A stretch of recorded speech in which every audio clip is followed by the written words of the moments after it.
personally, I hope I bore you to death today with a 7-0 shutout or something like that. But if not, I hope you enjoy the game. Have a good day. That's it, Mike!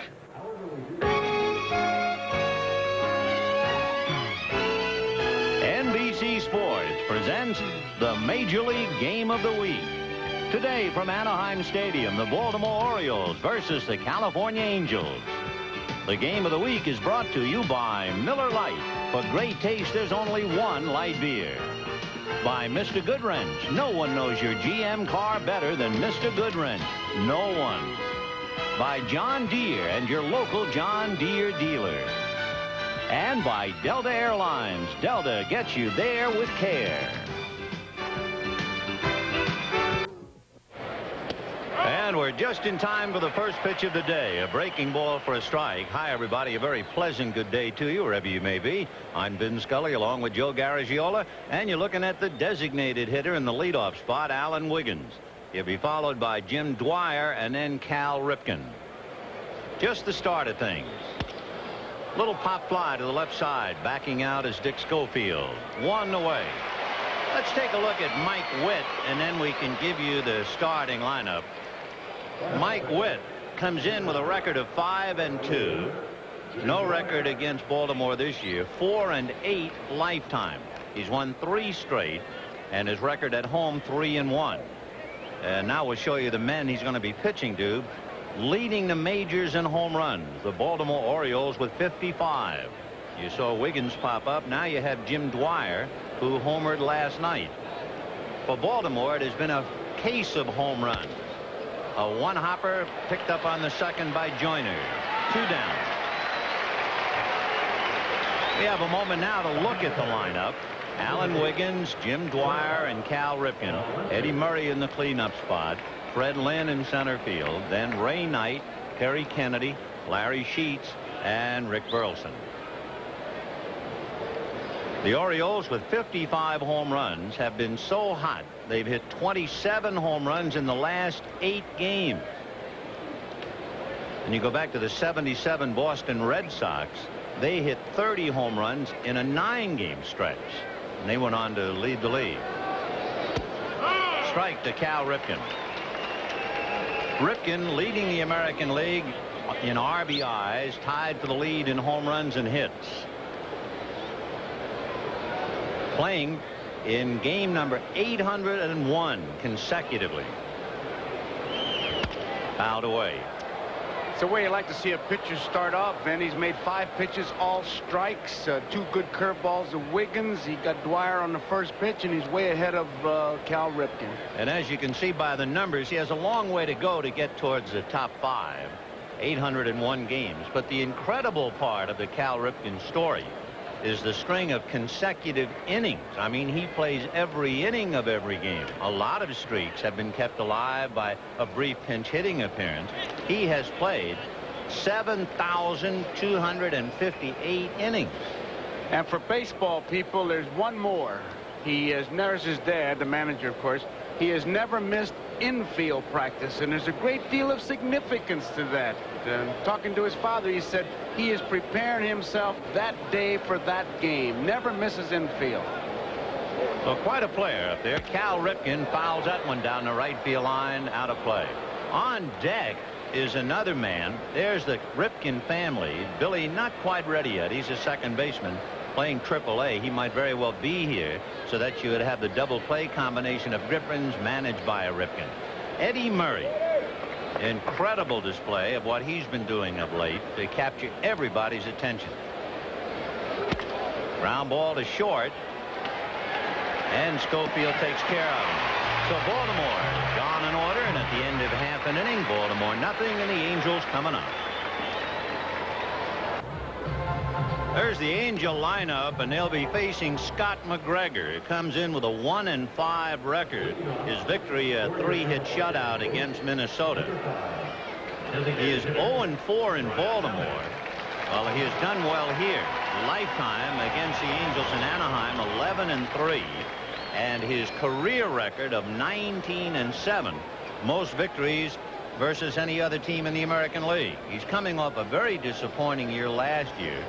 It was his first losing season since way back in 1977. And he is a local boy. He's from Inglewood, grew up in El Segundo, went to school with George Brett, and now he's against Downing, Joyner, and White. Downing, one of the better leadoff men in all of baseball. Strike. He's hitting close to 350 in his first at bat. I mean, you had better be ready when Brian walks up to the plate, because he is. If there's one thing you want to really watch with McGregor is his delivery. Number one, he stands way to the first base side of the mound, and he kind of unfolds as he comes at you. Hopper at third. Nice play there by Ray Knight to throw him out. So Brian Downing, one hopper to Ray Knight, one away. Let's take a look at that motion. He kind of hesitates and then comes over the top. He's ready to feel his position. He changes speeds a lot. They said he struck out Gladden the other day on a 78-mile-an-hour fastball, and Gladden was way out in front of it. They said, yeah, he was looking for a 50-mile-an-hour. He really changes speeds well. Here's Wally Joyner, and of course, the last time we saw Wally was last Saturday. He had a big day against the Boston Red Sox, and when the game was over, received the crushing news, the death of his brother. And he has just rejoined the Angels last night and back in the lineup again.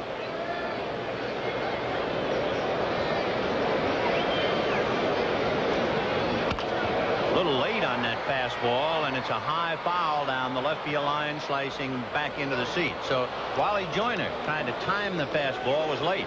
Ben, just last week talking about Joyner and the tragic loss of his brother. What a tough day it was for Gene Mock. I'd asked him because Wally's mother had called right before the game to tell him, and Gene didn't say anything to Wally until after the game. And he said here he was hitting a home run. All I could do was pat it and couldn't even shake hands with him because I knew what a heavy heart he would have. The real heaviness about the Mock-Joyner relationship, as we saw Gene a moment ago, it was the second time in his career he knew of a tragedy and had to keep it to himself until after the game.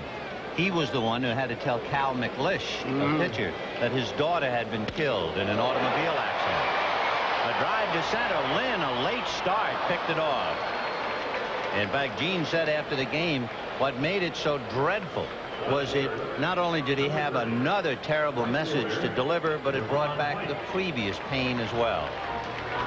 There's the defense. Sheets, Lynn, you saw him make the good play. Dwyer's in right field. Knight, Ripken, Burleson, Murray at first base. Kennedy behind the plate. McGregor on the mound. Kennedy, coming over from the National League, has to learn the pitchers he's facing and the pitchers he's catching.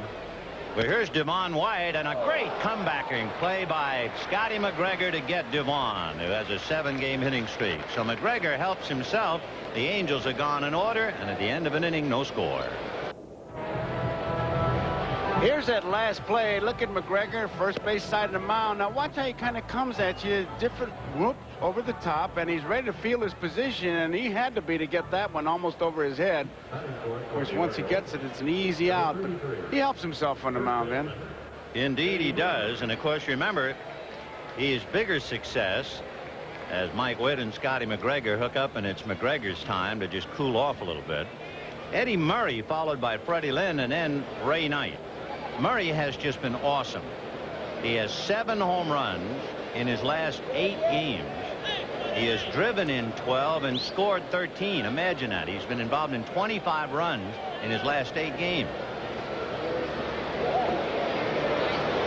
And he bangs it, but keeps it in the ballpark. So Mike Witt holding Murray to a single. And Witt continues to throw strikes. And Murray, just a good hitter. What else can you say? Record proves it. When he wasn't hitting, man, it was because of injuries. And then Frank Robinson, talking to him, said he had a little mechanical flaw where his hands were too close to his body, not allowing to get his arms out. But then Frank was quick to add, hey, the player has to make the adjustment. He has to work, and that's what Murray did. And, of course, for him to get a base hit against the Angels, that's almost redundant.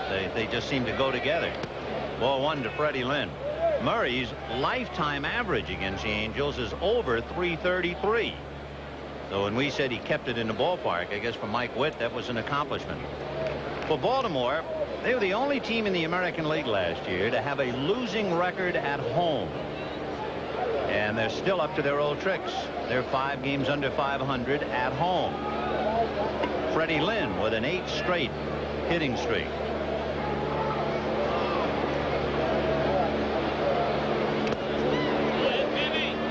Oddly enough, one thing this Baltimore club hasn't been able to do is manufacture runs. I mean, they get home runs, but I mean, manufacture. Look at that, 5 home runs, 11 RBIs in 8 games, where they can get the stolen base or whatever. And that's what Cal Ripken is trying to get this club to do, is manufacture some runs, and he'll run some people. Murray's got good speed. Show you how important Fred Lynn is. Last year, Baltimore was 4 games over 500 in the games where he started, and they were 20 games under 500 when he didn't start. But in Fred Lynn's career since 1980, he misses 25% of the games each year. And this year, he had a bruised rotator cuff of the left shoulder. He had to have a cortisone shot. And you go down his anatomy, it's like Gray's Anatomy, the textbook. Well, Lynn way out in front of it. Freddie so far in his career, as he faces 6'7" Mike Witt, has hurt his ankle, his knee, his wrist, his back, his groin, his foot, his toe, his rib, and his shoulder. Otherwise, he's in great shape. He's got a good pair of eyebrows. Yeah, Murray at first, nobody out, second inning. 2-2. Fouled away down the left field line, out of play. Fred Lynn, of course, facing Mike Witt, played for the Angels. Fred started with the Red Sox, and then he played here from 81 through 84. And he lives down the road at Rancho Mirage. Cal Ripken, the manager, controls the count as far as steal. Now, Murray took a good look at his first base coach, Terry Crowley. I mean, he just doesn't turn them loose. He wants to control the count. You don't run on Mike Witt very often either. Got him. And that's why you don't, because he's a strikeout man. There were only, and Cal Ripken knows it full well, there were only 15 attempts to steal a base against Mike Witt last year, and only 5 men succeeded. So he's a big, tall string bean, gives you a lot of knee bow, elbows and knees, and you name it. And he's got that good overhand curveball, that kind of on the playground we used to call it drop. It's an overhand curveball. It starts about at your letters, ends up about at your knees. Ray Knight has a 5-game hitting streak and is hitting well again. Fouled away. Knight started off the year in great style, and then he was injured in a collision with Buddy Biancalana. He was sliding. Biancalana was crossing the bag at second, and Biancalana's knee hit Ray Knight in the head. He suffered a concussion. He had a blood clot in his throat, and it took him a while to come back from that. Now, evidently, he's fully recovered.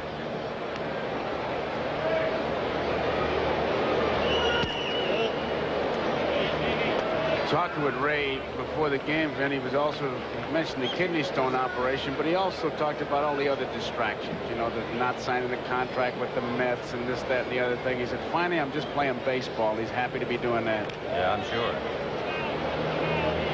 He had an interesting touch last year with the New York Mets.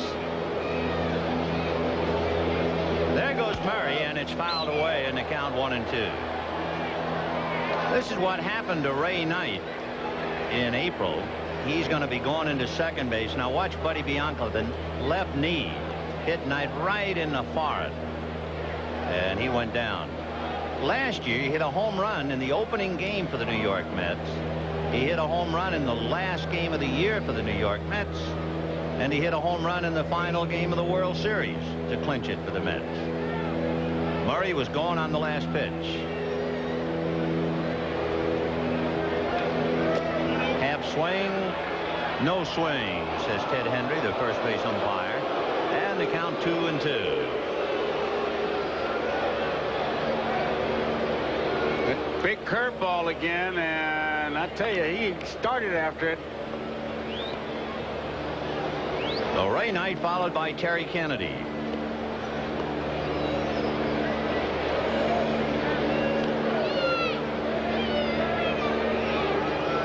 on the fists. A little foul off to the right and out of play. So after the breaking ball down and away, Knight nodding his head, he was jammed by a pitch inside. Classic bit of pitching by Mike Witt. Yes, sir. I tell you, Witt does so many things. His natural stuff, the biggest asset, of course, but with base runners, he really holds that ball a little bit longer than most pitchers, and that'll stop the runner better than anything that you can do. Throwing over there will help stop him, but holding that ball. 2 balls and 2 strikes to Ray Knight. We're in the second inning, no score. Curveball. Whoa. Line drive to left field, but right at Darrell Miller. You thought it was a curveball, but he got the express. Well, he put down number 2, and I was getting a sign from there, and obvious, if you were on base, you'd go back and tell your guys, hey, we had the advantage of the center field camera, but it'll be interesting to watch, Boone, as we look at the defense. Miller, Pettis, and White, that's pretty good outfield. DeCinces made a great play last night at third base. Schofield, McLemore, Joyner, and Boone behind the plate.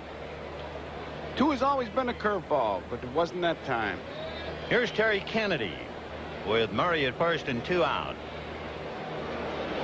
And Kennedy rolls it to Joyner, and Wally's on the bag, and that's it. So they leave Murray with a leadoff single, and at the end of an inning and a half, no score. You're looking at James Harrison Reese, who will be 82 years old October the 1st, and whose career in baseball began in 1917 as a bat boy for the Angels. That was the Los Angeles Angels of the Pacific Coast League. Later on, as a player, he roomed with Babe Ruth in the New York Yankees. He is so well loved in the clubhouse. The young guys were even needling him, asking him, how was it when you came over on the Mayflower? Doug DeCinces, followed by Darrell Miller and then Dick Schofield. For the Angels to be looking at a left-hander, and they saw left-hander Eric Bell last night. They figured to see some left-handers, particularly for the next stretch, because they will be playing Baltimore, followed by the Yankees, followed by Toronto during their 10-game homestand. They will then go out on the road, an 8-game road trip, and you can bet they'll see every left-hander available. One reason, the fact that George Hendrick is still sidelined. So they got Bell last night. They get McGregor today. They'll get Flanagan tomorrow. When they play the Yankees, chances are they'll see Tommy John, Dennis Rasmussen. Who knows? They might even see Ron Guidry. And certainly when they see Toronto, they'll see Jimmy Key. So they're going to be looking at a lot of left-handers. And DeCinces draws the walk. So Scotty McGregor working now on Darrell Miller. McGregor has been Jekyll and Hyde. Through the 1983 season, he was an extremely successful pitcher. Since '83, he has not even been breaking even. And as we told you, he had a losing record last year for the first time since 1977. Darrell Miller at the plate. And the bunt is down. McGregor takes care of it. We mentioned it last week, but it is certainly worthy of repeating. The Angels sacrificed more than any team in the American League, and I mean a lot more. Last year, 35 times more than anybody else. So Gene Mauch believes in the sacrifice bunt. The old baseball theory, get a run before you give a run. Well, it'll be up to Dick Schofield, and he is struggling right now, and he's followed by Bob Boone. Schofield has only 4 hits in his last 35 trips to the plate.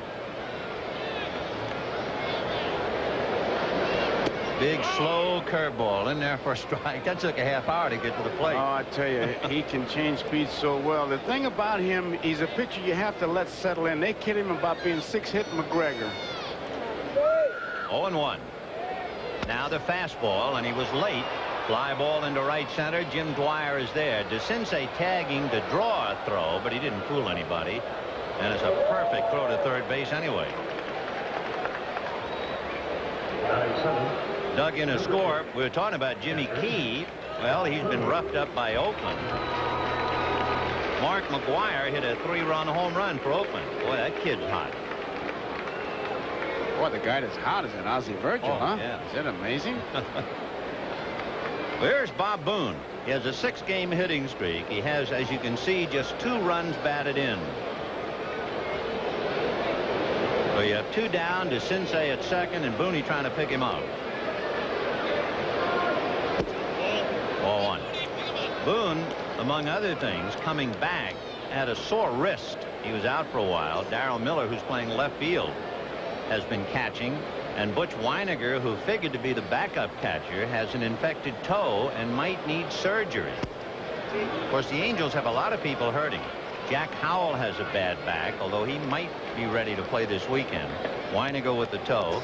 John Candelaria had a back problem, but he has more problems than that. Arrested for the 2nd time in 3 weeks for driving under the influence, so he's on the DL for personal reasons. McCaskill underwent surgery, and Donnie Moore with sore ribs still pitched 3 innings last night. Pop fly, Burleson out, Lynn in, Burleson. So they leave to Sensei at second, and at the end of 2, no score. We'll be back after these messages from your local station. Frank, you're a little more familiar with home runs than I ever was. Some people say it's the ball that's juiced up. Is it the ball, or is it the Baltimore hitters who are really on a rampage? Well, Joe, I think it's one thing. I don't think it's the ball.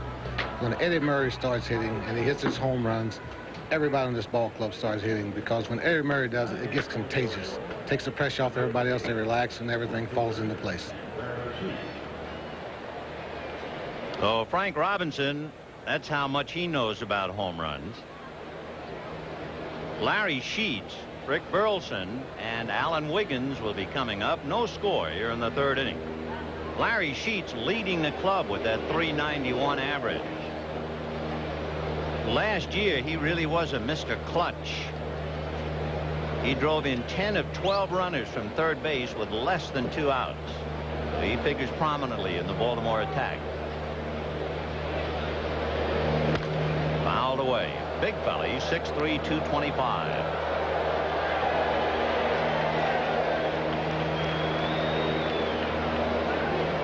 And blazing hot. Of course, as hot as they are and as troubled physically as the Angels are, the Angels are in much better shape.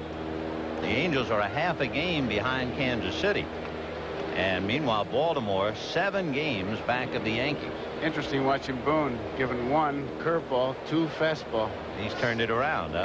The last 2 pitches. Let's see now if it happens.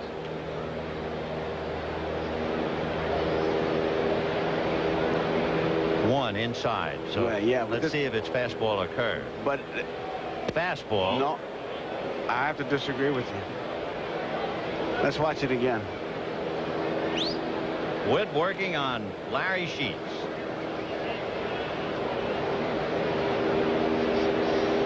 What do you say now? Well, I thought it was a fastball. All right, see the pitch. High fly ball into right field. Devon White going back to the track and puts it away. So a long out to right, 1 down. Take another look at that pitch. Not the good hard fastball. Is it a slider?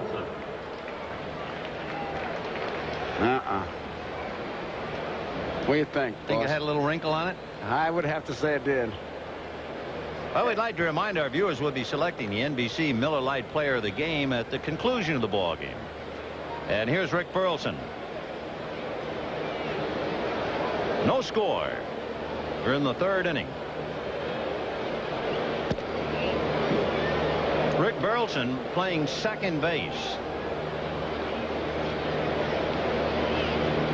And that's interesting because he played second base only 6 times in the past 10 years prior to last season. Burleson is another local boy from Linwood, grew up in Southgate, and lives in La Habra Heights, California. He played for the Angels from 81 through 86. Strike. And he was played out his option and signed with Baltimore. Well, he made 2 pretty good pitches on. He ran on that outside corner. 1-2 to Rick. Always been a good hitter. Hit .284 last year. That's 2 how, balls, 2 strikes. I started saving. That's how Boone tries to get that pitch by framing it. You saw him catch it with the face of the glove down and just kind of slide it over.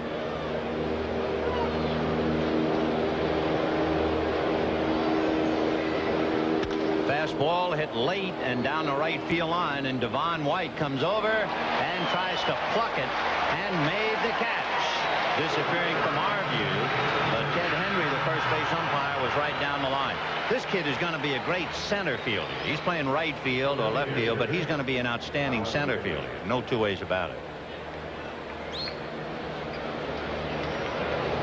Fine play. He's loaded with talent. Devon White. And the batter now is Alan Wiggins, who lined out to short, takes a strike. Wiggs is switch hitter and has higher numbers the other way around, but has not had any luck at all against Mike Witt. What Wiggins does will be very important to Baltimore. Their #1 problem last year. Baltimore had the least productive leadoff spot in the American League, and they used 9 different players in the leadoff spot, and they just could not get anything started. Their leadoff hitters were last in batting average, slugging, runs scored, next to last getting on base. They had just no leadoff man. And if you're making a scouting report on Wiggins, you can see the Angels are going to try to keep from letting him hit the fastball. They've been breaking pitches so far. 1-2. And the fastball hit over the mound, charging is Schofield to get him. So Mike Witt has retired 6 in a row, and at the end of 2.5 innings, no score. When the team that leads the major leagues in home runs meets a team with a decimated pitching staff, you figure to have a blowout, but not when Mike Witt is pitching. He really has great natural stuff, but that pitching staff is really in bad trouble. They're going to have to get help from Henry and Frazier and hope that the bullpen can do it with a guy like Weiss, but their pitching is really hurting. Fouled away on the first pitch as Gary Pettis, followed by Mark McLemore, and then Brian Downing. When you look at the Angel pitching staff, you can realize what a tough go it is and will be for Gene Mauch, certainly for the next 18 games. Line drive right at shortstop to Ripken, 1 away. Since they'll be playing Baltimore, the Yankees, and Toronto, and Mike Witt is really the only pitcher who's done a job at all. Don Sutton has had his problems. Candelaria now sidelined, and Gene was hoping to go with those 3 pitchers. Urbano Lugo has been sent as long man in the bullpen. Sutton had a 4-0 lead in the first inning last night, just disappeared. And with Lugo in the bullpen, Frazier going tomorrow, and Donnie Moore having to be used very judiciously, you can see that, well, to sum it up, the Angels will have 3 youngsters in the starting rotation by next week who were not in the major leagues last year. They'll have to just keep scratching and clawing until they can get that bullpen in to nail it down. Ben, let me ask you something. When Sutton was sitting there in the dugout with a baseball, you don't think he's fingering it, hoping to come up with a forked ball, which has been the salvation of so many? Well, of course, I wouldn't be surprised. Remember when we saw Steve Carlton? Right. Exactly what I was thinking. Pop fly back a shortstop. Ripken going out. So 2 down as McLemore with a little 4-game hitting streak pops it up, and Brian Downing will be coming up. The Baltimore Orioles, when they had a losing year last year, it was shocking because they had 18 consecutive winning seasons. In fact, Baltimore had one of the truly great spans of success in any professional sport. The New York Yankees had a stretch of 39 years of winning seasons. In hockey, the Montreal Canadiens went 32 years with winning seasons. In football, the Dallas Cowboys went 20 years. And the Boston Bruins went 19 years. And then you have the Baltimore Orioles, 18 straight winning seasons. A remarkable accomplishment. Breaking ball. There you can see the most successful organizations over the last 30 years. Baltimore atop the heap. It's interesting, too, for Baltimore to finish last. In the last 8 years that the Browns were in St. Louis before they moved to Baltimore, they were last 3 times and next to last 4 times. But they got well on crab cakes. Fly ball to left center. Freddie Lynn. So that's 6 in a row retired by Scotty McGregor, and we have a pitching dandy going at the end of 3. No score.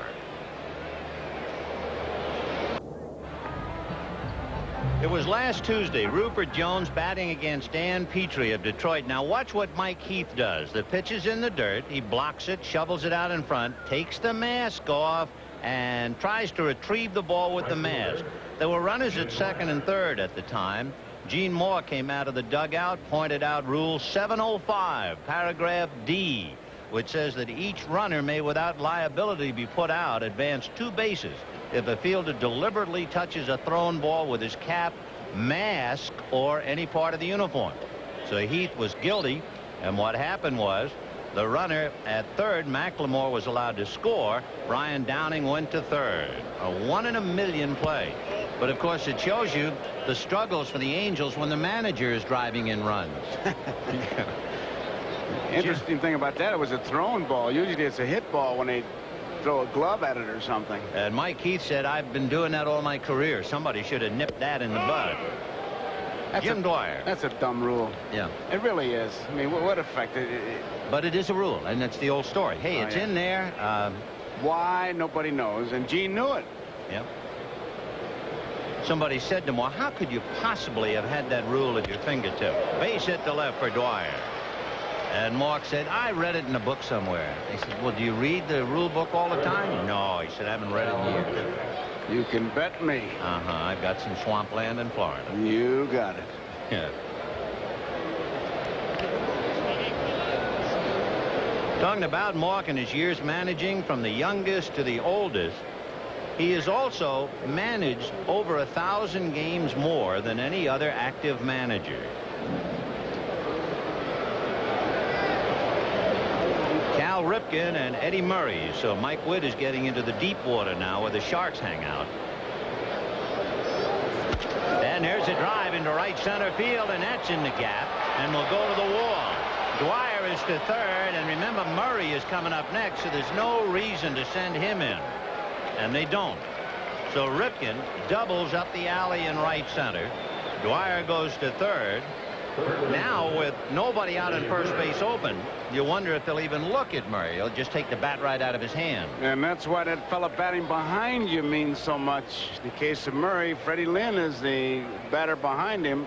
Early in the game, Witt has pretty good stuff, but it's a decision they'll have to make. Well, maybe he'll chase the bad ball. And remember, Gene Moore absolutely hates to give an intentional walk. The Angels allowed the fewest number of intentional walks of any major league team. He will not give one up, and he's not going to give it up now. Oh, you can say he's not going to give him a strike, okay, but he is not going to walk him intentionally.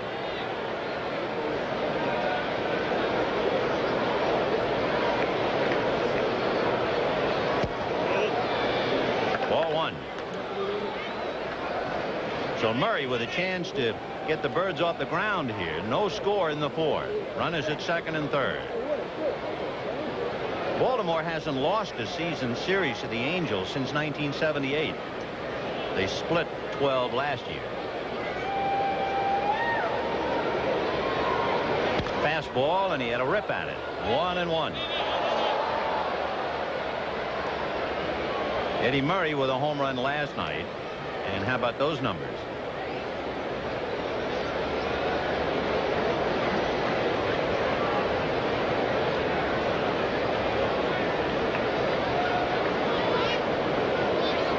One ball and one strike to Eddie Murray. Ball 2. You know, another thing about Baltimore last year, they got a lot of men on base. In fact, Baltimore was the only team in the American League last year who had more men on base than the opponents had against them. And yet, Baltimore had a losing record. So they left a lot of people.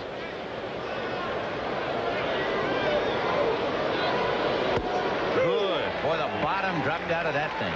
That was that snake. That was the one they call Uncle Charlie right there. That's the one that makes broadcasters. Boy, is that mean. Look where it starts.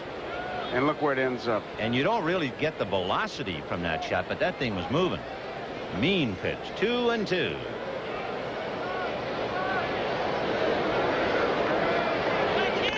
Little foul ball. Another thing we were mentioning about Baltimore last year, couldn't win at home, and they're not winning at home this year. You're looking at runners at second and third. You realize that Baltimore has already left the bases loaded 18 times this year? I mean, it's been standing room only for Cal Ripken Sr. 2-2.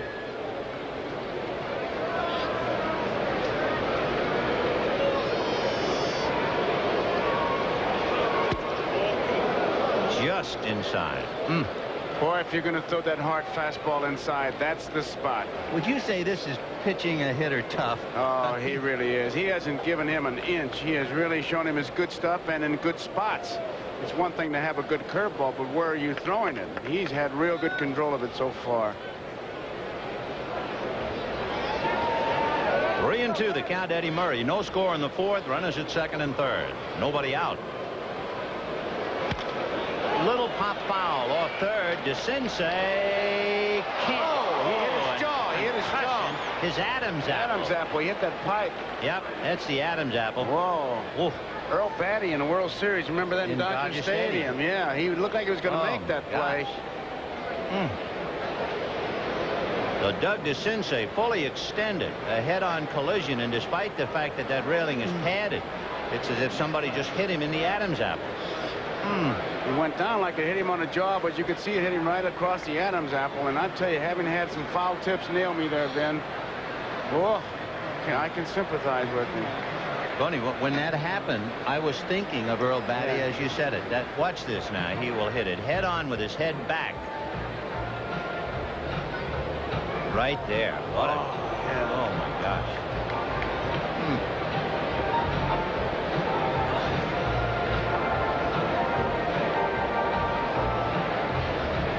So Doug is still down. And there was really no help he could get from his own players. Moose Stubing was right there with the towel, but it looked like Doug was going to handle it, and obviously a big out with Murray.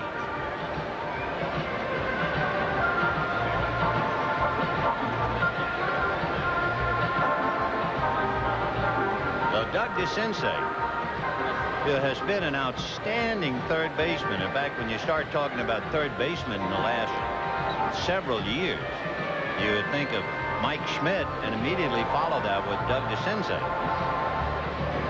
And DeCinces, who has averaged better than 140 games, except for 83 when he was banged up. And we hope he'll be able to continue. That ball wasn't hit high enough for him to find the stands or the railing. I mean, you could see as he was going after it, he had his eye on that ball to make the play because he knows how big an out it would be to get Murray. And his trainer advising him stay down.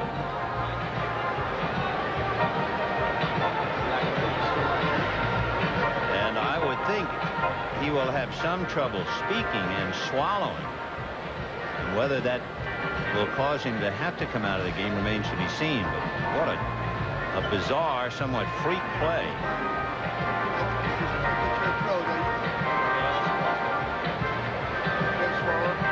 Can't swallow.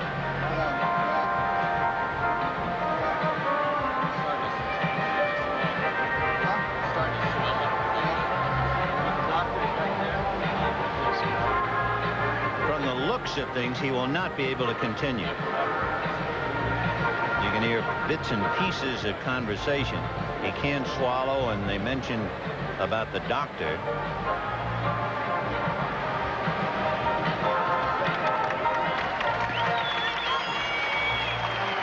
And he also appears to be very woozy. So Doug DeCinces, a solid man for the Angels, goes down on a freak accident. DeCinces will be 37 in August.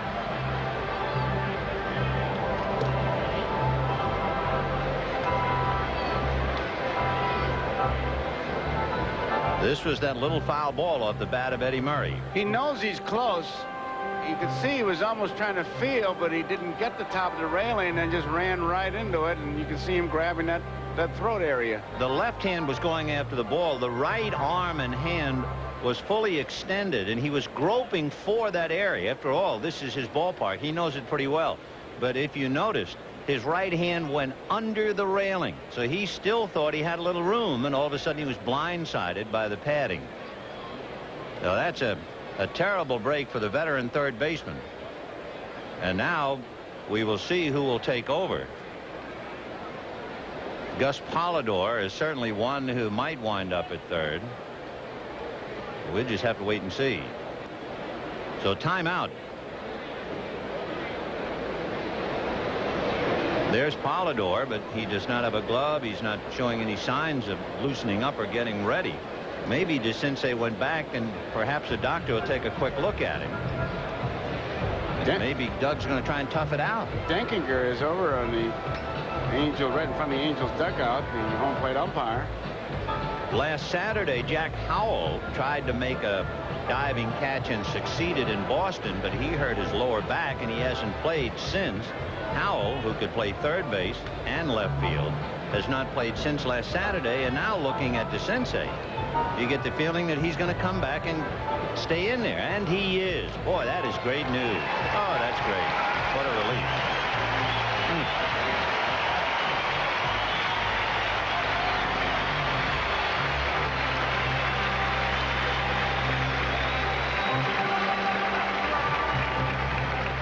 So Doug DeCinces is hanging in there. And Eddie Murray will come back up with runners at second and third. Nobody out. Jim Dwyer singled and Cal Ripken doubled him to third. And Murray, who singled to right in the second inning, goes all the way with Witt. Then Fred Lynn and Ray Knight.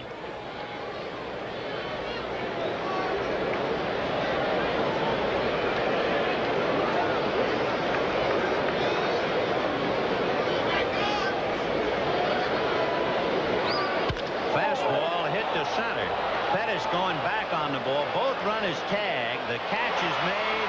Both men move up 90 feet. So the run is over as Dwyer comes in. Ripken goes to third, and Murray picks up yet another run batted in. So Eddie Murray picks up his 13th RBI in the last 9 games.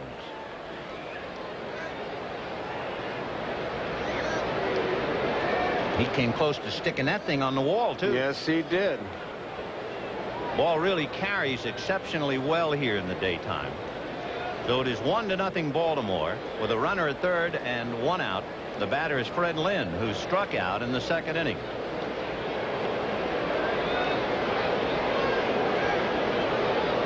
Lynn earlier in the year had terrible numbers with runners in scoring position. It has improved of late, and it will prove yet again as he hits a line drive single.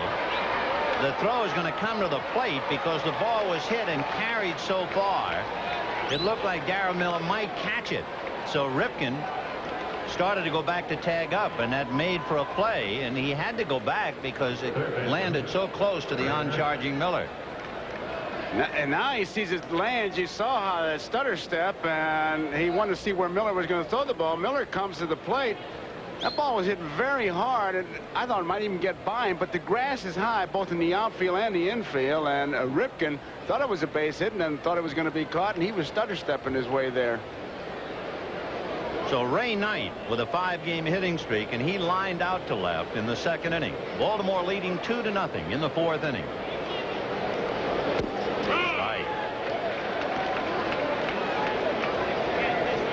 Last time up, Knight played hit and run, so fouled it off, but he's a man that can handle the bat.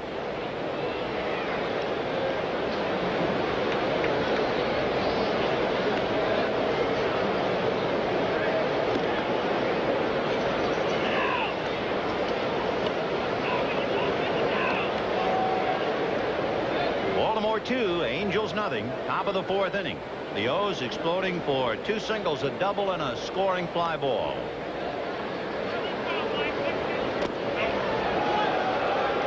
One ball, 1 strike.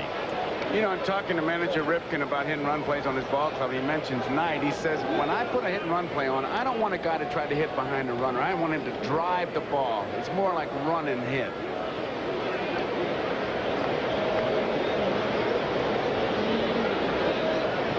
One and one to count. Interesting, too, for Baltimore. It would appear that two of the comeback players of the year of 1986 are playing today in Baltimore uniform. Rick Burleson and Ray Knight.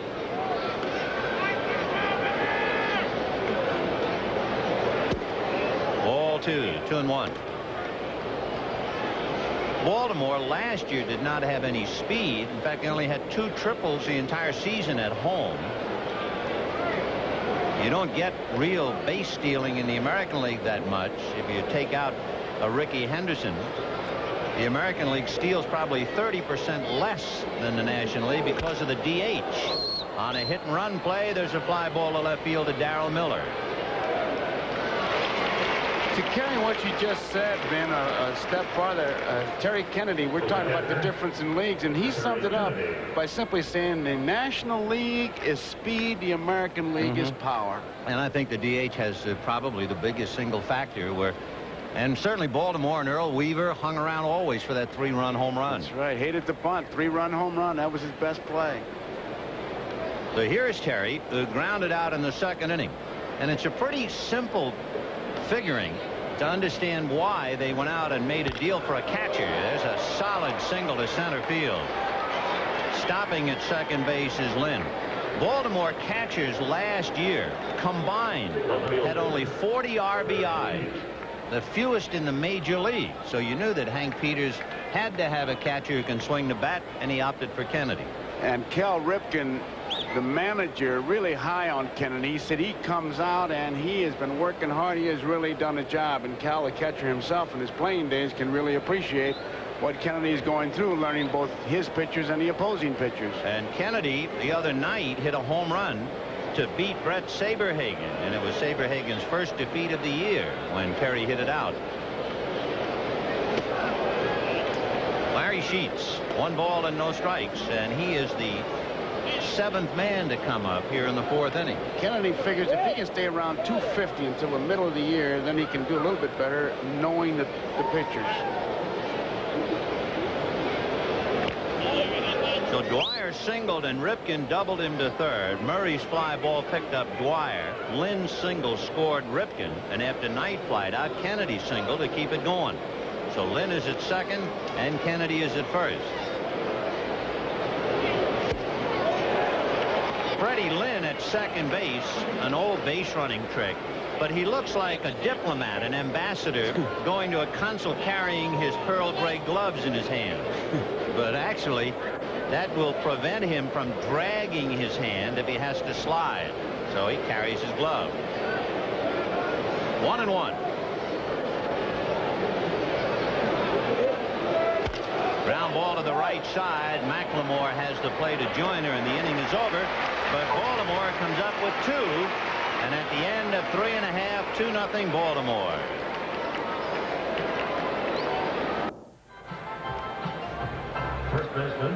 There is Bob Kennedy and Mrs. Kennedy, Terry's mom and dad. Bob, of course, former GM, player. He's done it all in baseball, Bob. Now working for the Giants.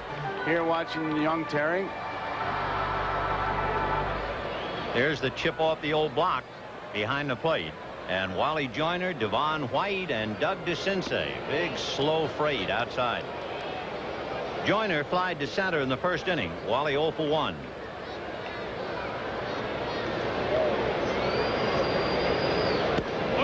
Big breaking ball strike.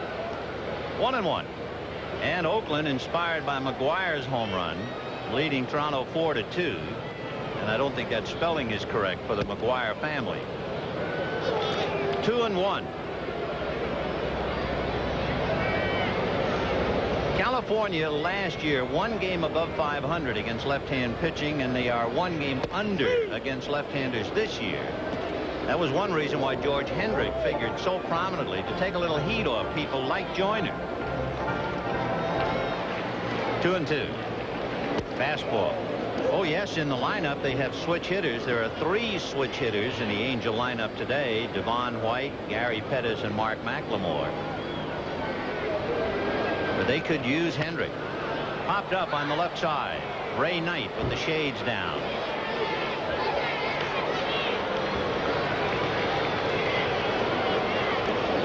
One out in the 4th, and the batter is Devon White.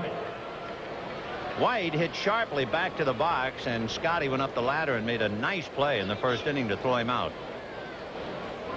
White making an excellent play on the foul ball off Burleson's bat in the 3rd inning.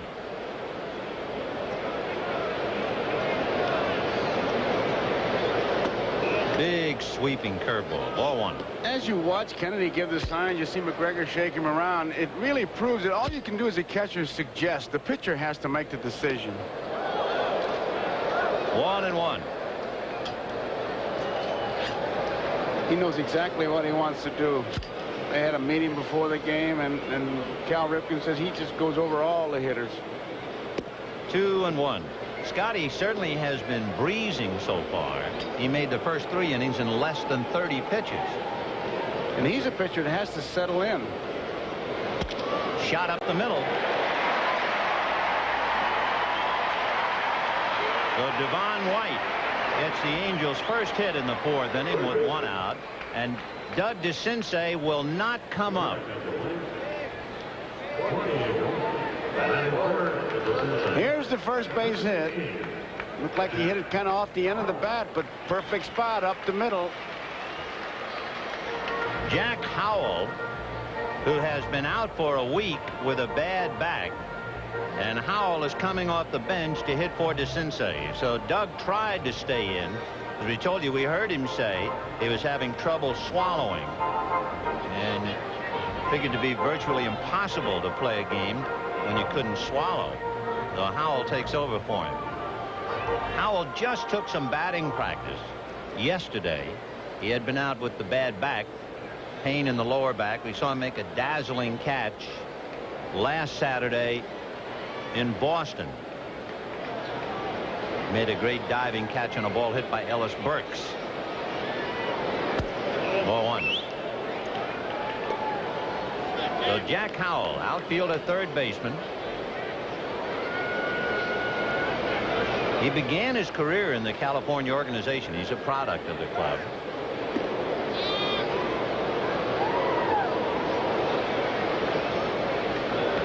Two to nothing in favor of Baltimore. Bottom of the 4th inning. McGregor and Witt. Slow curve, low, ball 2. They don't forget their college ties, though, man. Jack Howell, he looked for me today and says, hey, what about ASU and U of A? Because he went to the U of A, University of Arizona. He said, who won that game? I said, I don't know. I was here, too. 2-0 to Jack. And now McGregor flirting with trouble. Darryl Miller on deck, a right-hand hitter. And Scotty behind to a left-hand hitter, 3-0. There's Darryl Miller.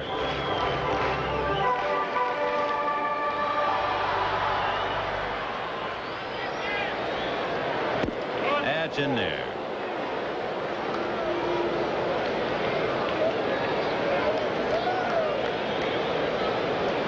Two runs, 5 hits for Baltimore. For Gene Mauch's Angels, 1 hit so far. You see, Jack Howell really opens up his stance. That right foot well on its way towards first base.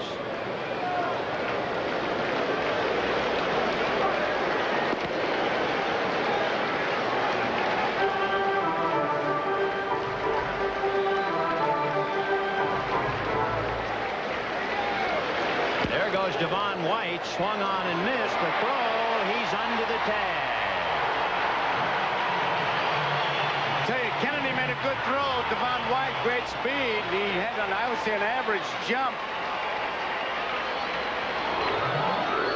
May have taken a little bit of time getting rid of it, but head first slide made it.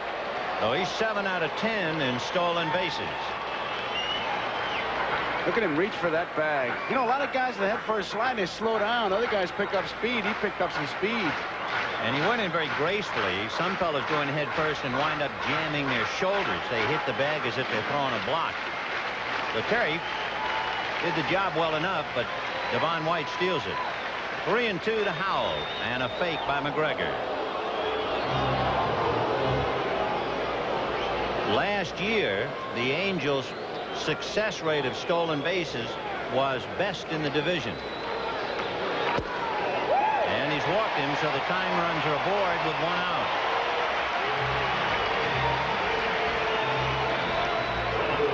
The batter will be Darrell Miller, who sacrificed in the 2nd inning.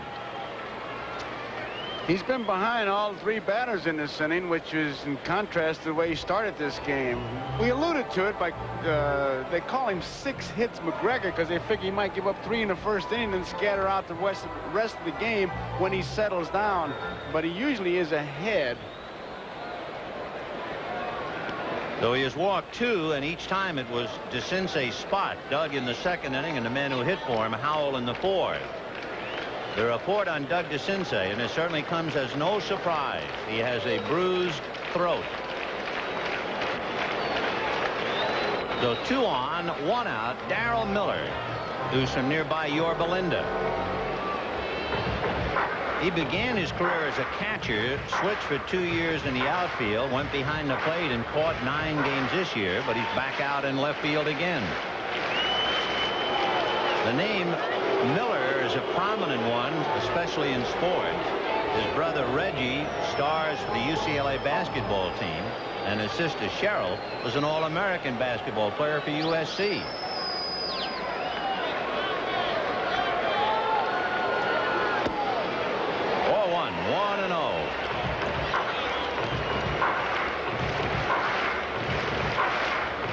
Waiting his turn, Dick Schofield.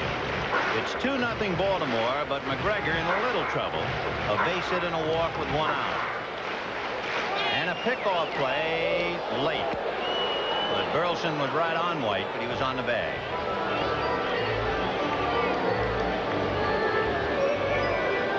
He had been faking throwing to second base, but Burleson was able to get in behind White, but not in time. That'll cut down your lead, though. Maybe give you a chance for a play at the plate.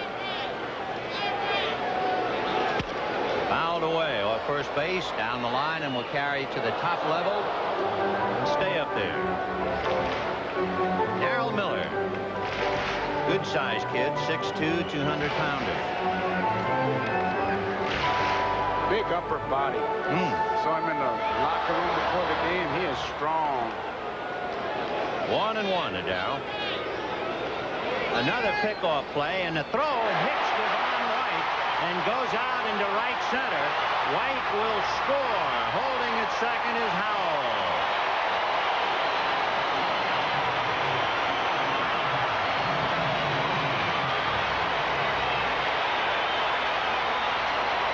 McGregor's throw sails right into White.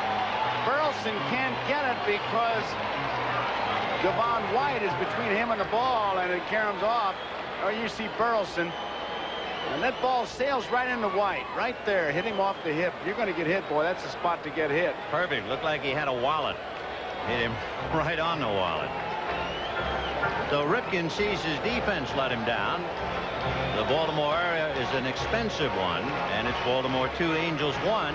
And just as important now, the tying run is at second base in Jack Howell.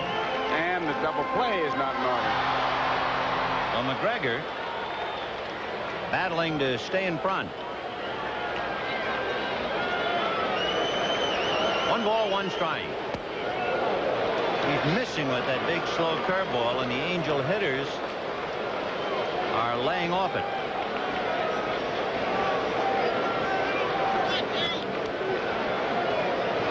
Two and 1.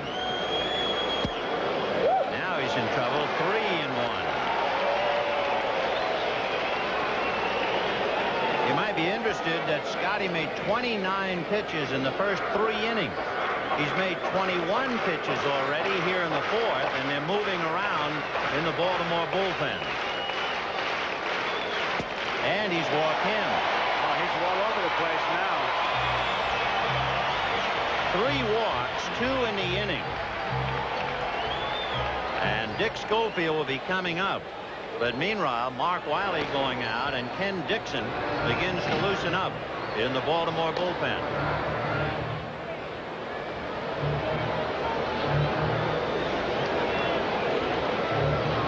This is one of those spots when you stand out there as a catcher, you don't know what to say because your pitcher's in trouble. He knows it better than anybody, and you just wait for the pitching coach to come out and make his speech. Mark Wiley, the pitching coach, became the coach last October. He replaced Kenny Rowe. He's only the 5th to hold that position in the Orioles' 33-year history. Harry Brackeen, George Bamberger, Ray Miller, Ken Rowe, and now Mark Wiley. For Baltimore, a proud record of having 23 20-game winners in the last 19 years, the most in the majors. However, in the last 6 years, they've had only one 20-game winner, Mike Boddicker, in '84. So it is 2-1 in favor of Baltimore. McGregor in trouble, Howell at second, Miller at first, and Schofield, who flied to right in the second inning, coming up. And Schofield having a lot of trouble of late with the bat.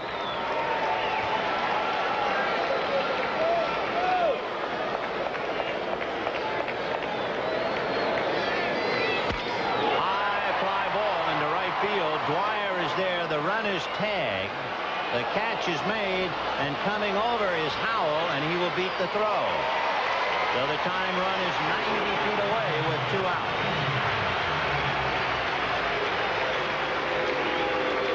Now Bob Boone will be coming up. Boone with a 6-game hitting streak popped up in the second inning. And Boone is followed by Gary Pettis. Boone had a couple flares last night that dropped in for base hit. He just seems to be putting the bat on the ball, although in Boston, that's the first time he walked up there. He whacked one right up against that wall, line drive. But last night, he just seemed to be wanting to put the bat on the ball, put it in play. Well, he's looking for an RBI. He has only 2, and now he has a chance with a runner at third.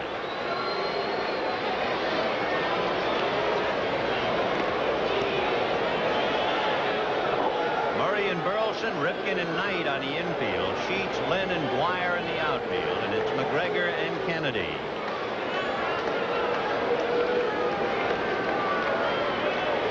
Fastball hit the center, base hit. Miller is on his way to third, and we're all even 2-2.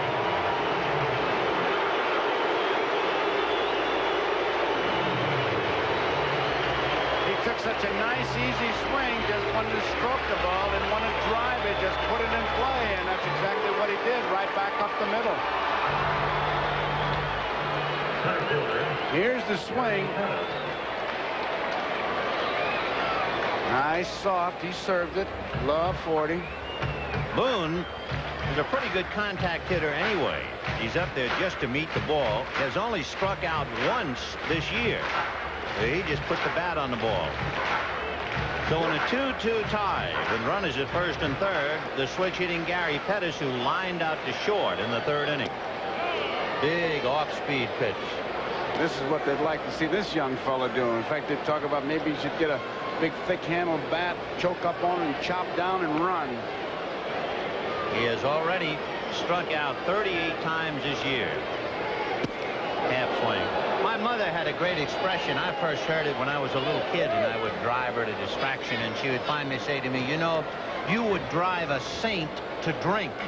Well, in a sense, when you look at Pettis and his tremendous speed, and then you realize that he struck out 132 times last year, it's really frustrating for his manager.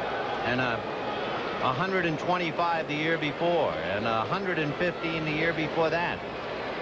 When you have a fellow without power but who runs so well, all you want him to do is hit the ball on the ground. Like Matty Alou used to do. Sure. 2-hopper and run. He hadn't been able to do it yet. 2-2. He has a big arc. He draws that back, way back, and then comes forward with it. And then uppercut. Right. And they've been trying for a couple of years to get him to hit down on the ball, but easier said than done. So Gary Pettis 0 for 1 with a chance to put the Angels in front with Miller at third and Boone at first. And there he goes again. And at the end of 4, Baltimore 2, California 2. We'll be back after these messages from your local station. He grew up in Oklahoma with the legendary Dizzy Dean. In fact, as a 19-year-old shortstop, he even had a tryout with the St. Louis Cardinals Tulsa Farm Club. He decided not to play professional ball. He was a radio telegrapher and went on to fame and fortune. The chairman of the board, Gene Autry. And sitting to Gene's right, left on your screen, kind of back off camera, Robert Farnsworth. You might remember the movie The Gray Fox. You might also remember he played the part of the manager of the baseball team in The Natural. Or maybe is it Richard Farnsworth? I stand corrected. I'm sorry. Rick Burleson will start it off. He'll be followed by Alan Wiggins and then Jim Dwyer. Jack Howell now at third base for Doug DeCinces. Slider ran away, ball 2. Burleson fouled out. Devon White made a fine play going down across the foul line and up against the railing. Mike Witt even in the game now, 2-2. In there. 2 runs, 5 hits, 1 error for Baltimore. 2 runs, 2 hits, no error for the Angels.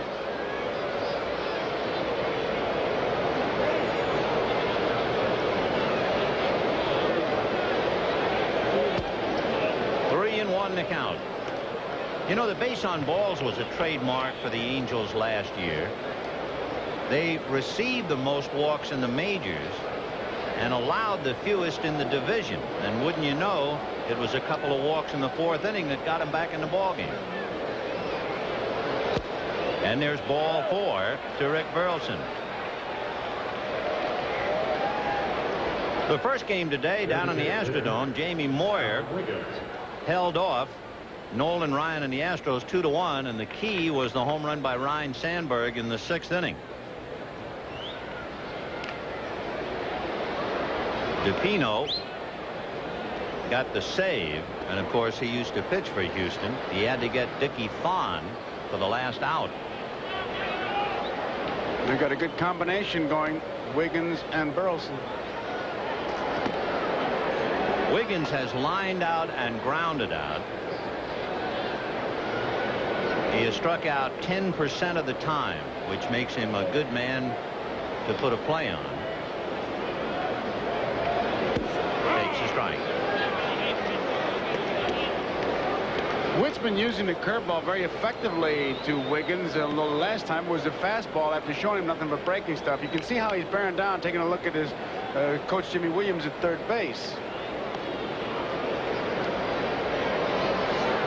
0-1 to Alan Wiggins, followed by Jim Dwyer.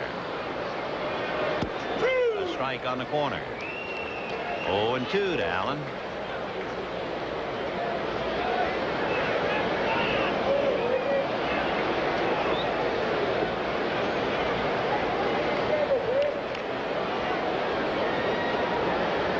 Mike Witt trying for his 6th win. He's lost 2. He is 3-1 at home.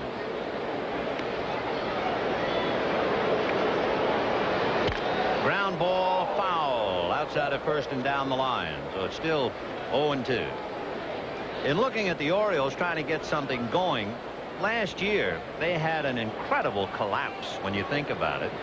On the 5th of August last year, Baltimore was only 2.5 games out of first place. I mean, they were right on the Red Sox heels. And would you believe, from the 5th of August to the end of the year, Baltimore won only 14 games.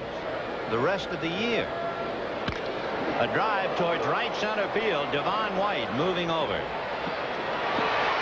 So Burleson back to first. A reminder, this telecast presented by authority of Major League Baseball and may not be reproduced or retransmitted in any form without the express written consent of Major League Baseball. So 1 down and Jim Dwyer coming up. Jimmy Williams may be hanging out a sign from the third base coaching box.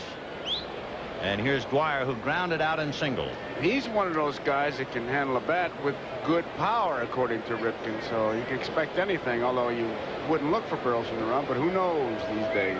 Well, Dwyer homered last night. He's hit 4 in his last 8 games where they've let him start.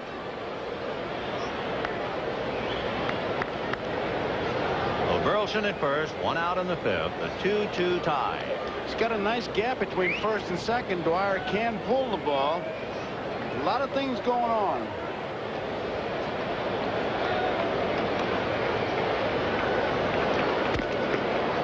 The Baltimore books are way out of balance, especially in the stolen base department. They have only stolen 15 and they've been caught 14, so that's awful. And worse than that, they've only stolen 15 and the opposition has stolen 35. So they've had a lot of trouble if they're fighting teams with speed. That's one of the things he was talking about, Benny. He said we cannot manufacture runs. No, and then, boy, that's tough if you have to wait for somebody to hit it out. Although that's what they've been getting with 55 home runs to lead the majors.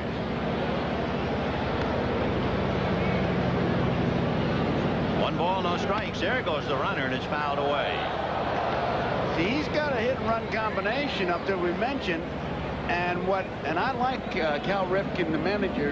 You have to keep saying that because of the kid at shortstop. I like his theory. He says, I don't want him to just poke the ball like Dwyer did. I want him to drive the ball. I don't want him to just give up a time at bat because I put a play on. In the 2nd inning, Murray singled. And after the inning was over, Cal was having a lengthy conversation with Frank Robinson. We were trying to read his lips, and he was talking about somebody and not driving the ball. There's one that's driven, but Darryl Miller is there to handle it. And back to first goes Burleson. So with 2 out, here's Ripken, the shortstop, who grounded out and doubled. The double ignited the 4th inning for 2 runs. As we mentioned, Cal Ripken Jr. with his remarkable string, not just of consecutive games, but of innings. Last year, his batting average really tailed off against right-hand pitching.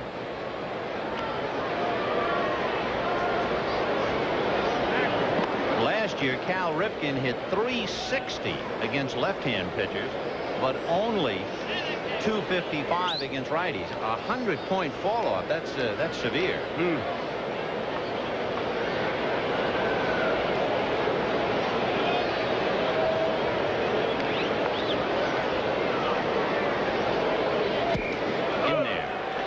Different managers, as you well know, then have a way of making out their lineups. They just don't go from the top and work down. They'll put the guys in for sure. It's pretty nice for Cal Ripken Sr. to put down Ripken and Murray and then work around those two. Yeah, well, I'll start with these 2 and then we'll see. Yeah, that's a pretty good start.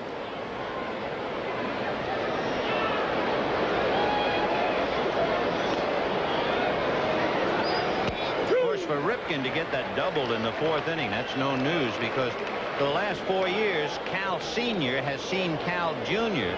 lead the American League in extra base hits.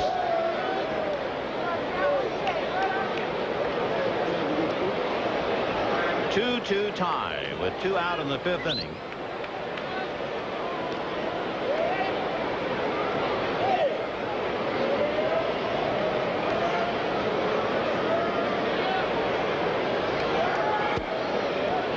One ball, 2 strikes.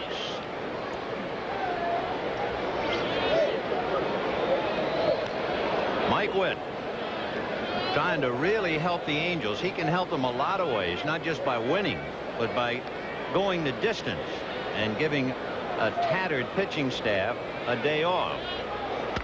High fly ball back of first, down the line. McLemore coming across the chalk, but it's back into the crowd just behind the tarp roller. Still 1-2 to Cal Ripken.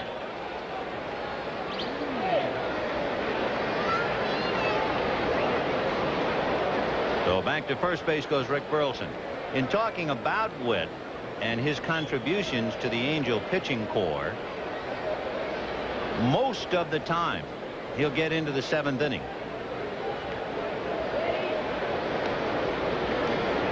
It's Speaking of that, I don't think we'll see Donnie Moore if they do, because of little arm miseries that he's got. Right, he pitched last night. Bice pitched last night, so they really need a long outing from Witt.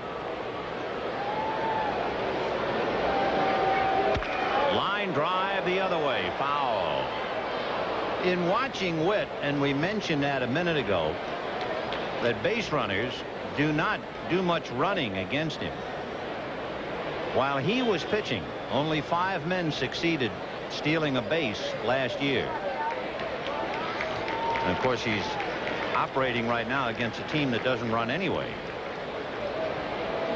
Boone didn't like where that last pitch was, because Ripken really hit it hard, and even though you give a location with the signal that you're flashing, Boone wanted to make sure they were together as to how they're trying to pitch Ripken.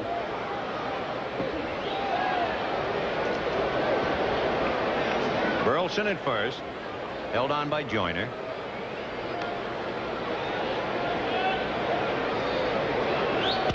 Foul the other way. So Ripken keeps hacking away. This Baltimore club has a unique thing going too, Vin. Frank Robinson keeps a book on when they think a fella's going to hit a home run. Like last night, there were 8 players predicted Murray's home run, and then the one that Dwyer hit, only 2 guys were on it. But Robinson keeps a book, a little black book that he's got in his pocket to see who's going to win this derby. 1-2 the count. And another foul ball.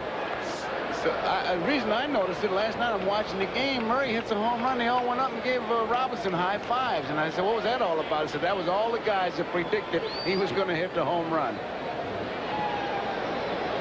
I'll tell you, ball clubs have different ways of breaking the mood. The Cleveland Indians with their Hawaii 5-0 business, and these guys with this thing. It's more than just pitching and catching a ball. 1-2 the count to Cal Ripken. Witt trying to freeze the runner. That's just outside. 2-2. Man, that's one of those. If you're hitting 210, I think you're heading back to the dugout. That's one of those reputation balls. Yeah, I'm sure umpires try not to. But there's no way they can keep from it. No, if you're an acknowledged solid hitter, and pretty hard to call you out on a borderline pitch. And my own experience, when I would ask about a pitch like that, is how would you know if it was a strike? Yeah. They never said that to the big hitters. Of course, you're really on the horns of the dilemma when the hitter is a great hitter and his knowledge, but the pitcher is a control pitcher. Right. Just inside. He's pitching Ripken tough. Of course, everybody in the ballpark, and no doubt everyone watching, knows who the next hitter is after Ripken. The Colossus of Rhodes, better known as Eddie Murray. 2-2, top of the 5th, 2 out.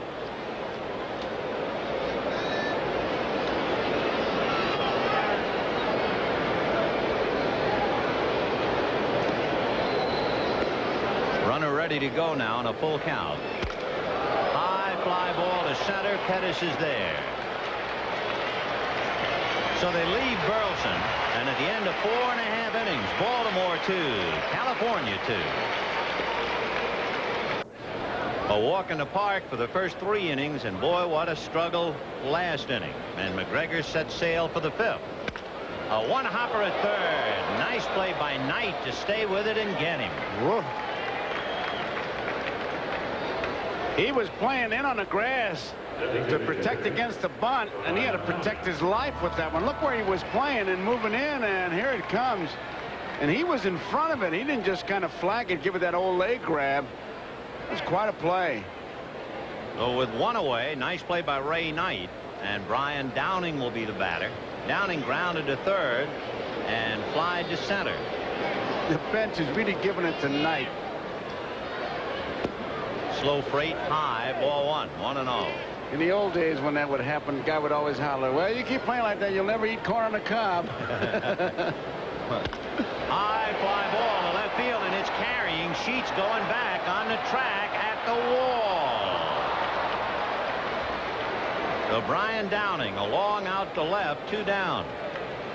With Baltimore hitting home runs, it's also interesting to note the Angels are not hitting home runs.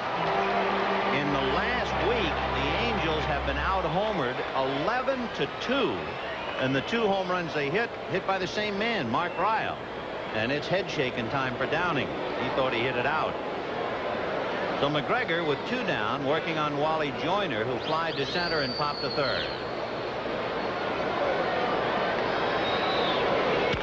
And that's hit over the head of Murray and into right field for a base hit. Dwyer up with the ball and Joyner holding. He tomahawked that one. That looked like it was out of the strike zone. He just went up after it. That was a big roundhouse thing, and he wasn't going to let it get by. So Wally Joyner keeps the inning alive with a single. That makes the play by Ray Knight that much more important. And here is Devon White. Hit back to the box on a good play by McGregor and singled up the middle. Stole second and scored when the pickoff throw hit him. He has hit in 8 straight.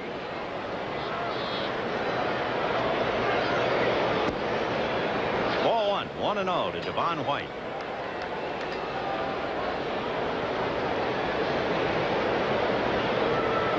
With the 8-game streak, that's the longest of his young career. He had a 7-game streak back in April. 2-0. I'll tell you, with his speed, he's going to put together some streaks. Oh, he's going to be something.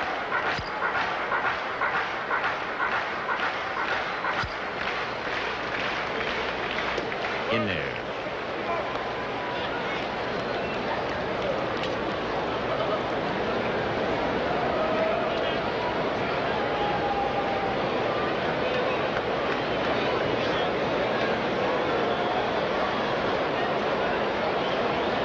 Joyner at first with 2 out.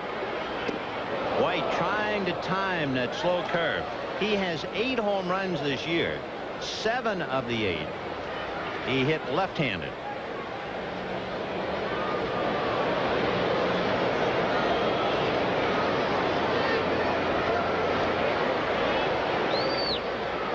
In the dirt with that big bender. Down to second base goes Joyner, and he'll hold. Scotty McGregor throws a curveball that looks like it will die of exhaustion on the way to the plate, and this is one of them. Look at this thing. You talk about the needle hitting empty. It's not the kind of a curveball that really bites and comes in and is digging as it's coming towards you. It just kind of unfolds as it comes there. It looks like he's throwing out the first pitch of the game, really. 3-2 the count. He's been a great pitcher. Now he is really a finesse pitcher. We're 2-2, bottom of the 5th inning. Foul back. You know, when you see a fellow like this, you say, well, give me a bat. It's not that simple, because pitching, simply stated, I guess, would be keeping the hitter off stride, which he does. And as some managers say, how tough could it be to pitch? You just give him the pitch that he's not looking for. Sure. Yeah, sure. Easy.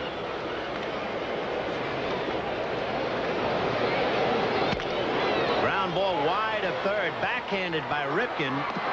Threw him out on a close play. Boy, if he's left-handed at the plate, he beats that. So it's still 2-2. Here's another edition of Characters of the Game. I was just thinking the difference if Scotty McGregor, let's say, goes 7 with the slow curve and the change, and then suddenly a Kenny Dixon comes in throwing smoke. It must be a little tough for the hitters to adjust after being lulled through 7 innings. No question about it. I mean, that's always the tough thing, and especially, well, it doesn't here you don't have it. A pinch hitter, you know, it would even make it tough on him. You know what it'd be like, Ben? It's like when you have 2 knuckleballers and a fastballer. Yeah. The way McGregor's throwing, how are you ever going to time it? In fact, they say that is one of the secrets of the way Pete Rose has been managing the Reds. The different type of relief pitcher that he'll use. You never see the same pitcher more than an inning or so. And no one gets the same look at that pitcher twice. Scotty McGregor has pitched the Orioles through 5 against Mike Witt. He's even 2-2. Now in the 6th inning, Eddie Murray, Fred Lynn, and Ray Knight.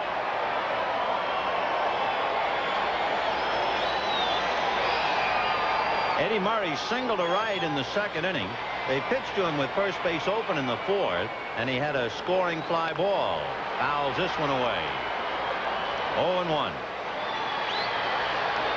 You know, when you watch him, McGregor, just a going at one point we were talking about, but look at those home runs for switch hitters first. And, of course, back-to-back games this year, Eddie Murray hit home runs from each side of the plate in back-to-back games.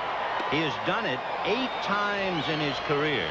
The greatest home run hitter as a switch hitter, hitting home runs from each side of the plate in the same game. Mickey Mantle did it 10 times. Well, Eddie is on his heels now. He's done it 8.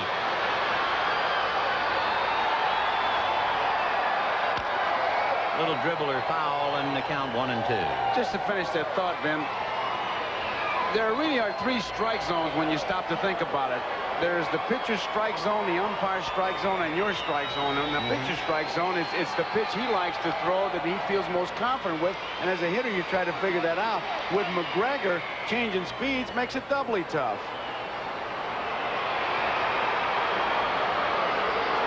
And he hits a high fly ball to left field. Darrell Miller is there. Let's go to New York now and get a sports update and visit Bill McAtee. All right, Vin, well, the Preakness is over, and Ali Sheba is the winner. So now Ali Sheba is in a position to become the first Triple Crown winner since affirmed in 1978. Like the Derby, bet twice, was second. Crypto Clearance finished third. Ali Sheba paid $6. My Horse in the Pool, Harriman, is still racing. Back to Vin. Okay. High fly ball to left field, and Darrell Miller going back to the track at the wall. Gone. Home run the other way by Fred Lynn. So Freddie Lynn, the pride of USC, comes home to break the 2-2 tie. He hit a home run last night. He has hit in 9 straight, and he has a single and a home run today. For the Orioles, they now have hit 28 home runs in their last 9 games. The 1977 Red Sox hit 29 in 8 games and 30 in 9 games. It didn't look like he really drove that ball either, but it just carried and carried. More credence to it. Is the ball souped up or not? And here's Ray Knight, ball 1. I like Bobby Ojita's explanation of it souped up. He said they must have 2 different shifts in Haiti working on those baseballs. Right. One of them hates pitchers and one of them likes pitchers. Of course, for Freddie Lynn, he's hit as many as 23 home runs 3 years in a row. So he is a home run hitter. Pop fly to McLemore. 2 down. Boy, that's something. 56 home runs to lead the major leagues, and they have just exploded. Remember, the Red Sox had a stretch in 1977 where they hit 30 home runs in 9 games and went on to lead the majors with 213. Well, this crew could surpass that. And Nevada Terry Kennedy grounded out and singled. He's 1 for 2. Line drive, base hit. So Kennedy is 2 for 3.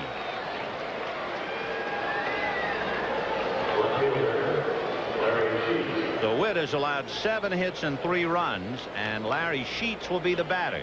Sheets flied to right, grounded to second. A remarkable statistic. If they keep it up, you know how many home runs Baltimore would hit if they kept it up?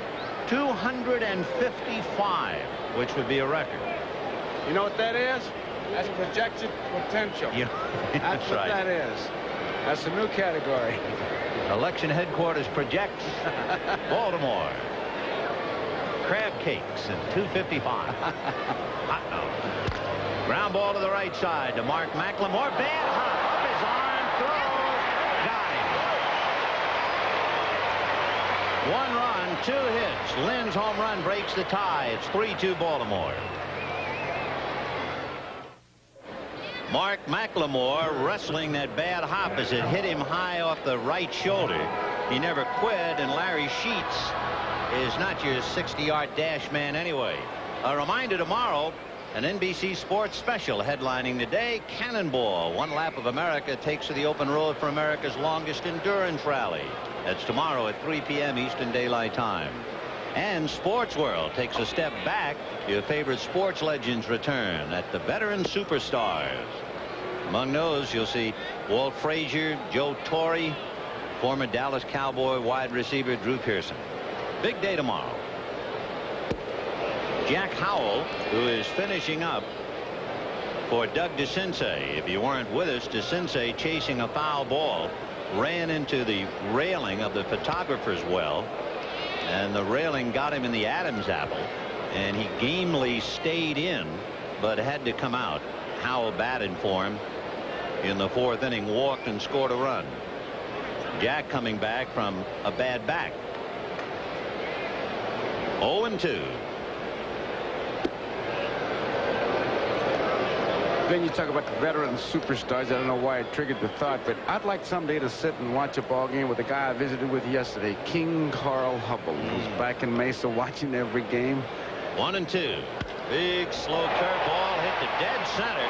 Lynn going back. The ball is carrying, but he's on the track to make the catch.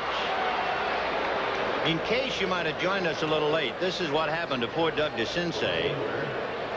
Reaching with his right hand, and bam, right in the throat. And we never thought that he would even try to continue. He came back in for the last out in the 4th inning, and then he couldn't stand it, and Jack Howell has taken over. Here's Darrell Miller, sacrificed and walked, fouled away. 0-1. That was really good coverage on that ball that Howell hit, because Lynn, it was a classic way to make the play. He really took a good look as to how far he was from that wall and the warning track, and then he went back and made the play. Yeah. He knew exactly where he was. Fouled away down the right field line, out of play, and the count 0-2. Just a footnote on old Hub. He's feeling fine and talking baseball and sitting there. He says, watch every game. He's something. King Carl. Busted bat blooper right to Eddie Murray. So that will take care of Miller and his bat. 2 down in the 6th inning. And the batter will be Dick Schofield. See those orange wristbands that Murray has? Before the game, they gave him a bunch of them, and they have embroidered his own image on there. But now there's a message: say no to drugs. Oh, that's great. Terrific. In fact, they had a pregame presentation here. Say no to drugs. There was a school large meeting at the Rose Bowl about say no to drugs. I'll tell you one thing, kids, if you have any idea, you find out one person it's helped, and you'll find out the millions it's ruined. Boy, and it was a great, wasn't it in the news in Atlanta, that big rally they had, all those youngsters. Say no to drugs. Just say no. Schofield 0 for 2 on fly balls to right field. 2-1 to count. Scotty McGregor, boy, he is something to watch.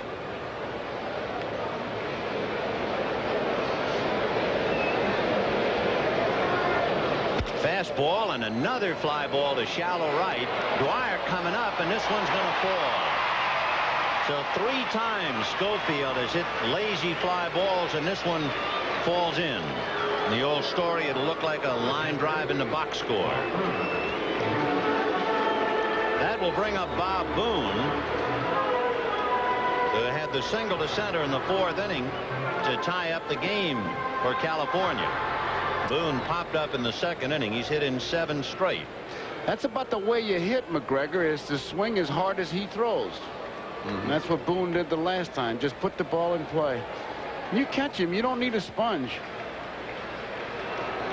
There's the fastball, and that's high, ball 1. Boone with his 7-game hitting streak. That's the longest since '85. He had a 9-game streak 2 years ago. It's 3-2 Baltimore. The difference in the game, as you might imagine, a home run. This one hit by Fred Lynn.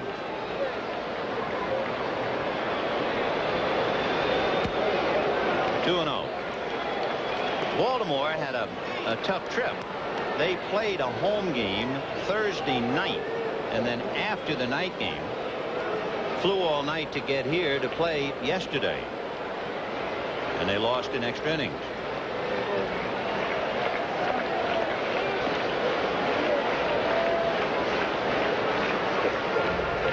We're in the 6th. 3-2 3-2 Baltimore.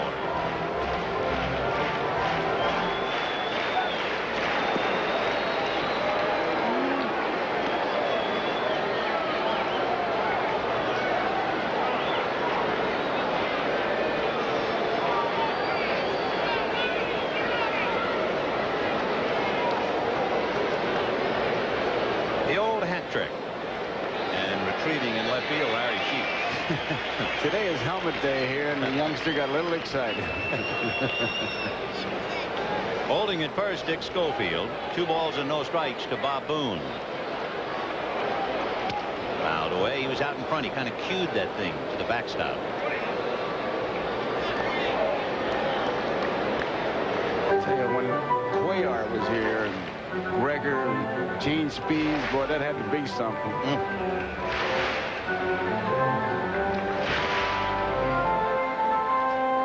McGregor has to be perfect. He gave up 35 home runs last year. Whenever he missed, he was in trouble. Breaking ball. Oh, what a beauty. And McGregor lost the count. That's rare. McGregor thought that was strike 3. Yes, and when did. a pitcher loses the count, he's really in trouble. So Scotty's a little embarrassed. The pen active back of him. 2-2 to Bob Boone.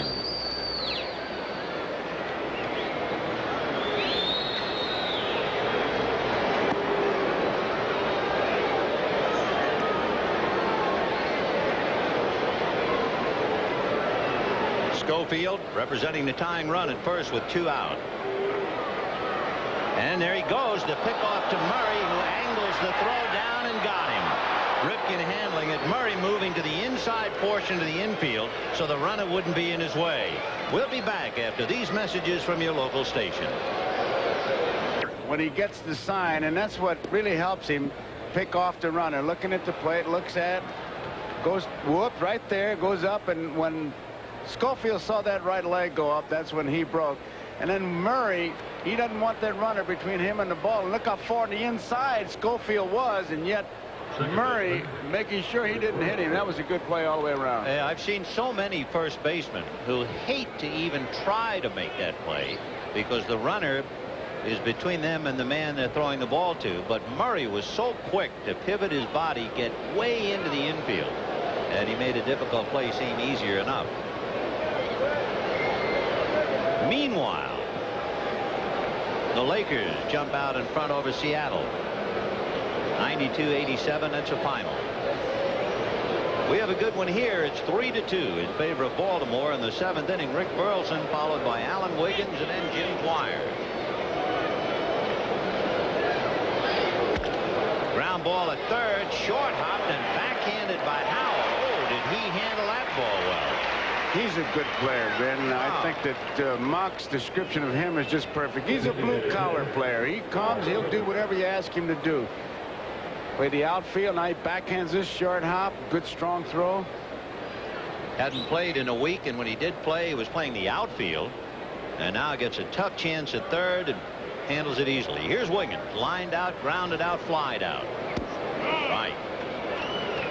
Wiggins followed by the left-hand hitting Jim Dwyer. Surprised Howell is a little closer, protecting against the bunt. Wiggins can do that.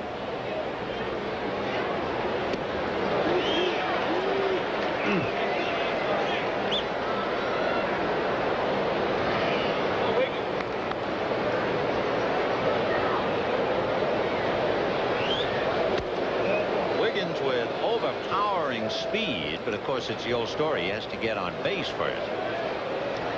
But anybody who stole as many as 120 bases in the minor leagues has to catch your eye.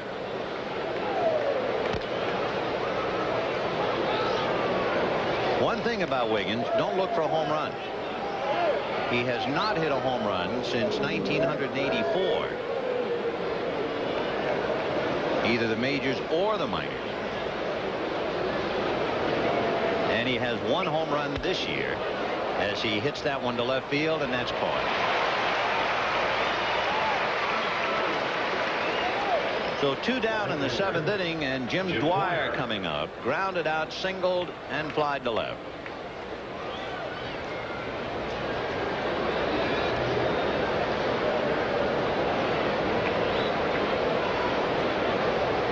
Doug DeCinces out today on a freak injury. Sid Fernandez of the New York Mets hurt his knee last night, although Roger McDowell returned and pitched very, very well in relief. Eric Davis landed heavily on his shoulder. He's going to be out for a couple of days. The specter of injury looming over everybody, of course, and we're just into May. High drive into deep right field, and that baby is gone. Back in the bullpen. And so Jim Dwyer, who hit a home run last night, hits one out tonight. And for Dwyer, his 5th home run of the year. That's the 2nd home run for Baltimore today. That means they've hit 29 home runs in their last 9 games. And they've hit 57 home runs to lead the league and lead the majors. He knew it, too. The minute he hit it, he wanted to see it himself. For Jim Dwyer, he makes it 4-2. And that happened to be the 100th home run allowed by Mike Witt. That's hit foul off first, out of play.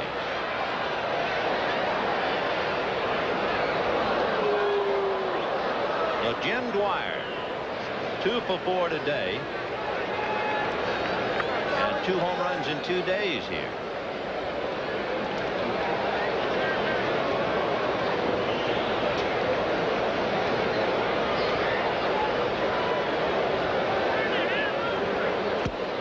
One ball, 1 strike. Jim Dwyer is a fellow who's been around a long time. It's hard to believe he's had 15 years in the big leagues. 15. He originally came up in the St. Louis Cardinal organization. Played with a lot of teams, but a 15-year career is outstanding. 3-1. When you start to think pension, the way it is set up now, that really is a lot. He first came up, as you see Chuck Finley throwing in the Angel pen. Dwyer first came up in 73.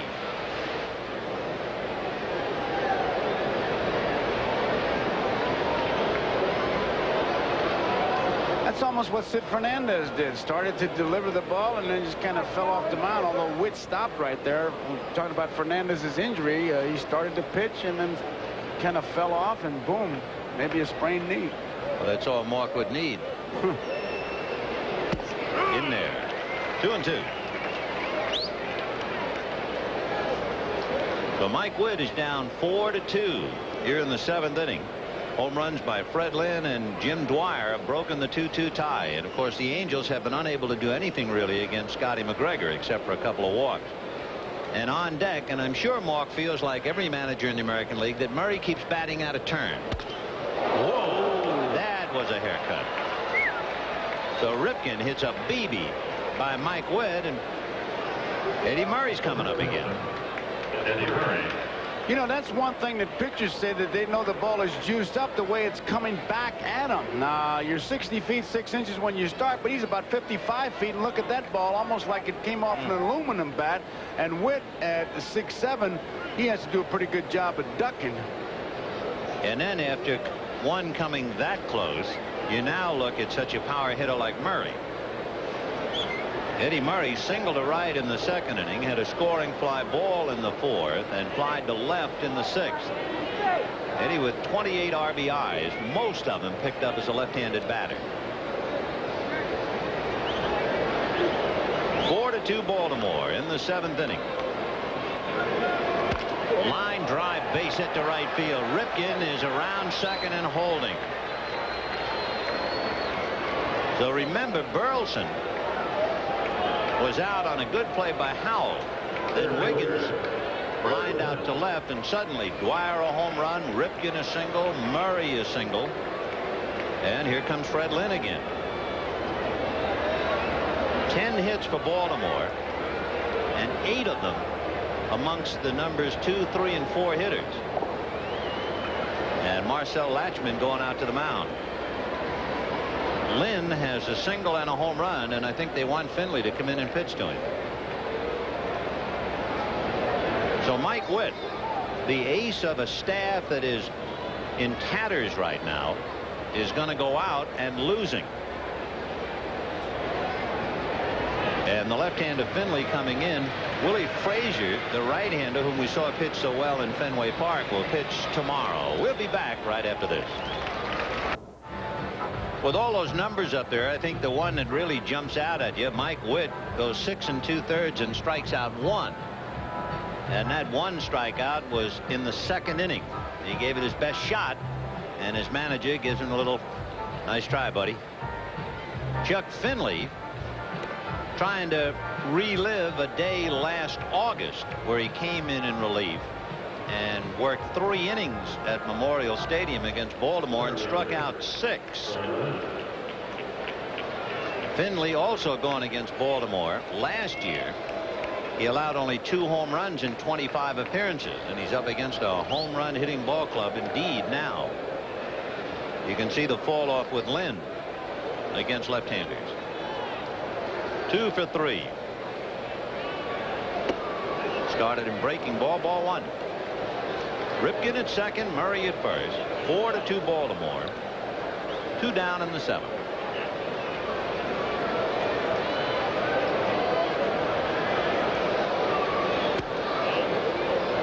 So he's behind 2-0. When the Angels bat in the bottom of the 7th, they have Bob Boone, Gary Pettis, Mark McLemore against Scotty McGregor.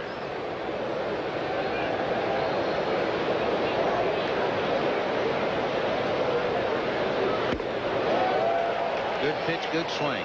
Good spot. High, tight fastball. 2-1 to Fred Lynn. Another left-hander down in the pen, Gary Lucas.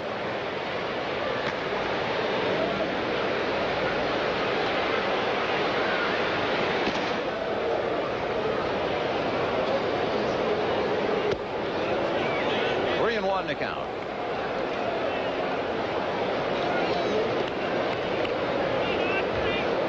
That's a kiss of death, huh? Well, 3-1 count. Gonna have to come in. Oh. 3-1. And ball 4. So Fred Lynn draws the base on balls to load the bases and bring up Ray Knight.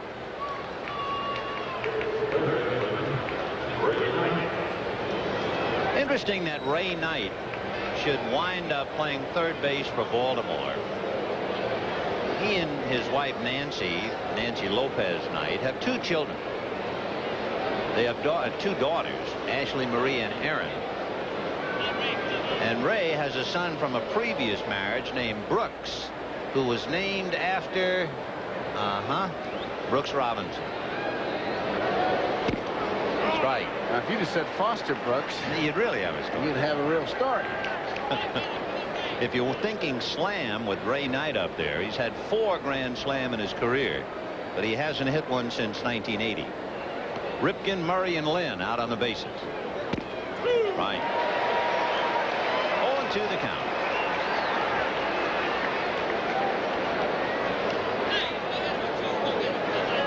Four runs, 10 hits for Baltimore. 2 runs, 4 hits for California. On deck, Terry Kennedy. 1-2. Knight lined out to left, flied to left, popped up. He has a little 5-game hitting streak.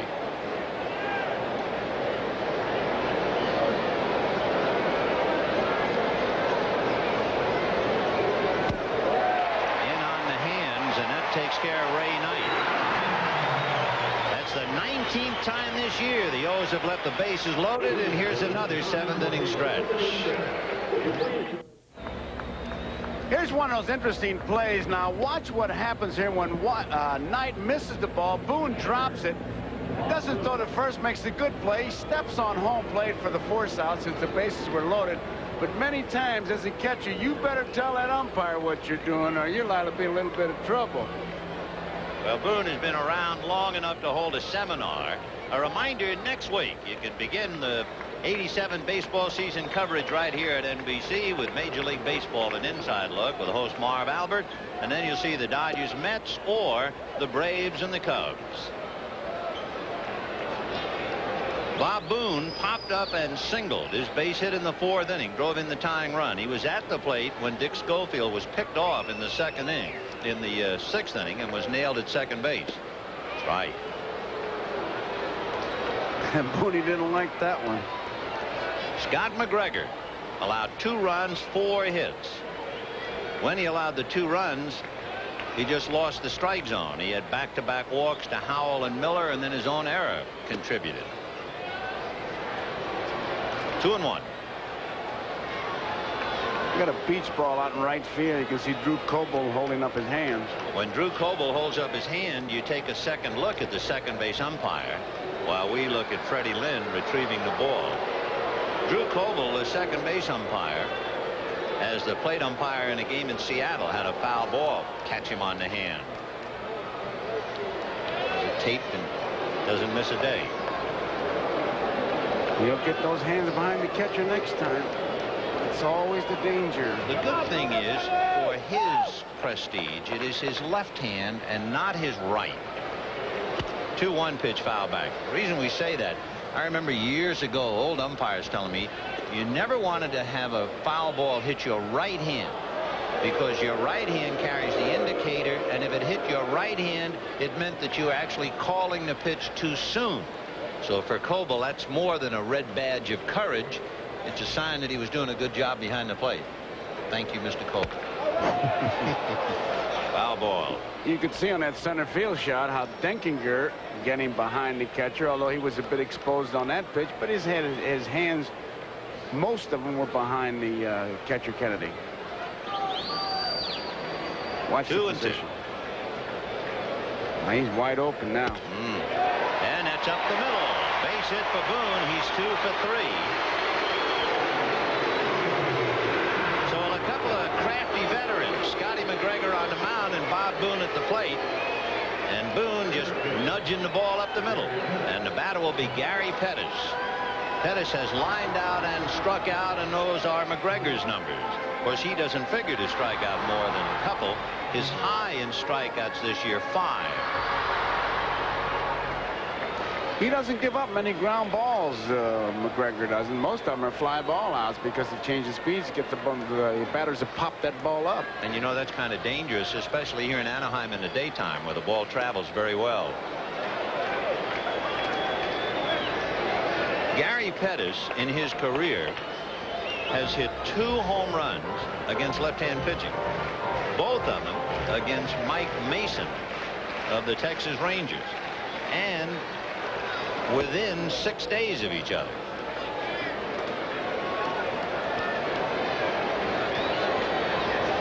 Mike Mason of Texas, Ken Dixon of Baltimore. The Mason-Dixon line, if you check on the game in Las Vegas.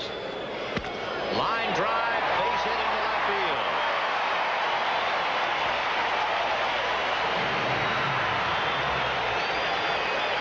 And with 2 on and nobody out, Mark McLemore coming up. And now Scotty McGregor is in a little trouble, and Gene Mauch will send in a pinch runner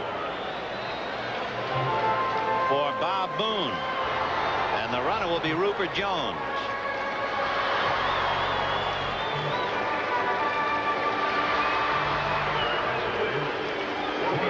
So Cal Ripken is going out to the mound, and let's see if he's bringing a hook with him. He sent Mark Wiley, his pitching coach, out, but now he has a left-hander and a right-hander in the bullpen, and the right-hander is Ken Dixon.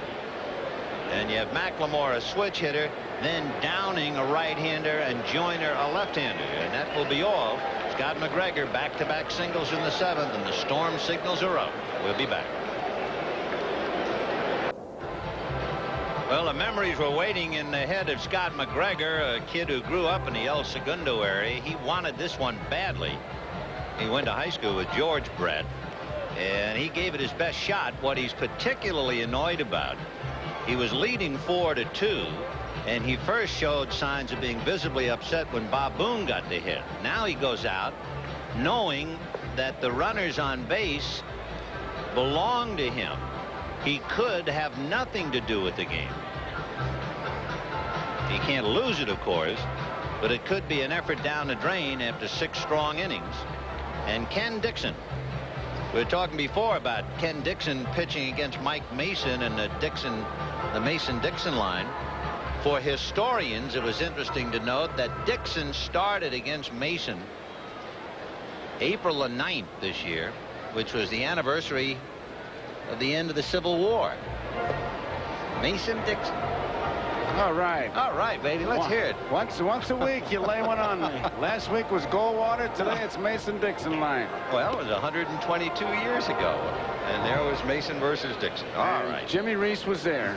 Yeah. 4-2 in favor of the Orioles.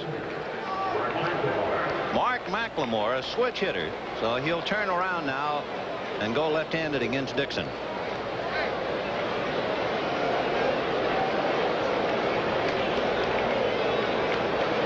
Mark popped up, grounded hard to third. Ray Knight made a good play to stay with it in the 5th inning.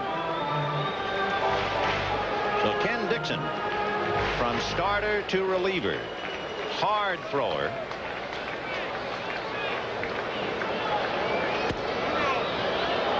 And they've got the runner hung up and the throw at third, and Rupert Jones in a jam. Knight throws down to Ripken, the collision, but Cal holds on to the ball.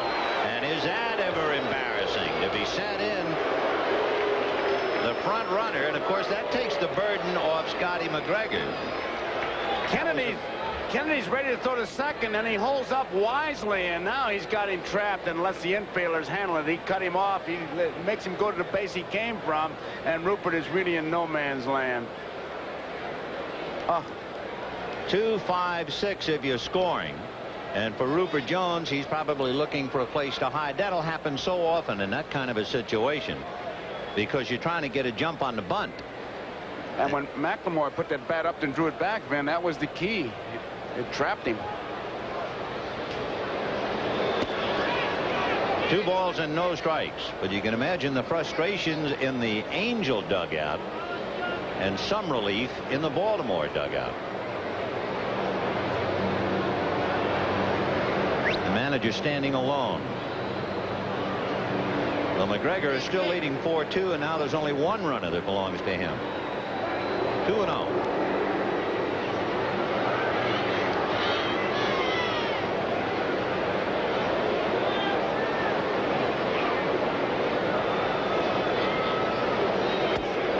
On the corner. 2-1. I was reading about a really strange thing. We were showing Mike Heath with the mask on the pitch in the dirt. 2-2.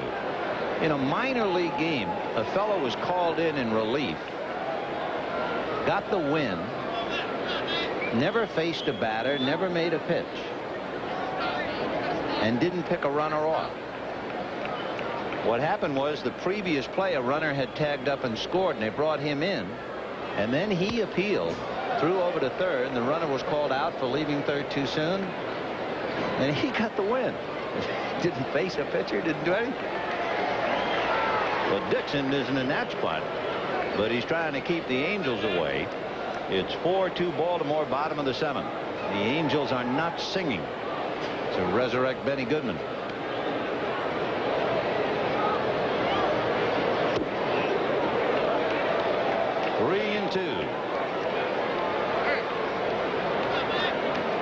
See Kennedy keep pointing to his left shoulder as if to say to Dixon, don't open up too soon. Stay with it.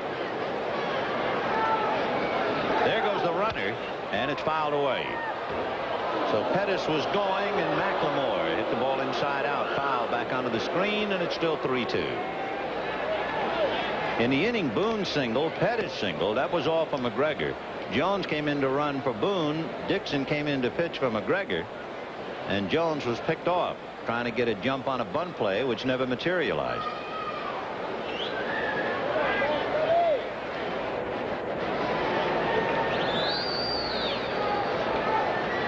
There goes Pettis on ball 4. And of course, for the Angels, they think of what might have been. They could easily have the bases loaded and nobody out. Instead, they have first and second with 1 out. The big difference now is the decision. Scott McGregor can only win or have nothing to do with it, but he can only win and he still has a chance to win.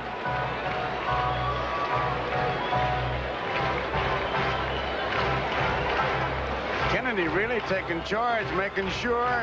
It's always basic plays you talk about. I'm sure he went out there and said, look, if the ball's hit back to you, know what you're going to do with it, know who's going to cover, and get it to him. Remind him the number of outs and who's batting, and let's go to work. Well, here's a guy who likes to go to work, as those numbers tell you, with men in scoring position. Brian Downing, 0 for 3 today. Right. Downing grounded hard to third, fly to center, and fly to left. 4-2 Baltimore. 2 on, 1 out. Right. 0-2. Dixon has a unique way of coming set. He never really comes to the belt. He stops right about eye level and then comes down letters away from his body, watching. There, and never really comes set. Fastball hit right at him. He goes to second for 1, to first, double play. And Scotty McGregor is still alive to get the win, thanks to the pickoff and the double play. And at the end of 7, Baltimore 4, California 2. Good play by Ken Dixon. Yes, sir. Remember, Kennedy had just gone out to remind him. I think this is one of the things to remind him. If you get the ball, know who's going to cover, because he doesn't hesitate. He knows his shortstop Ripken is going to come over. And even if that didn't give him that good a throw, but it's a double play, that was a real good play. And I like this, Vin. Oh, Scotty McGregor is still alive for the win. Of course, he has only 1 victory this year, and you can understand how he feels about it, getting off the hook there in the 7th inning. The reason I like that is when pitchers get taken out of the game, as we look at Rupert Jones, who's in left field, and Miller behind the plate, he's staying on the bench to see what's happening. Terry Kennedy fouls one away, and the count 0-1. Kennedy has grounded out, single to center and single to right. So Terry 2 for 3 with his mom and dad here watching, having a good day. 4-2 Baltimore. We're in the top of the 8th inning. 1-1. It's funny you would even bring up that the pitcher stays. Now, the old days, that was so common. Now it's almost a rarity.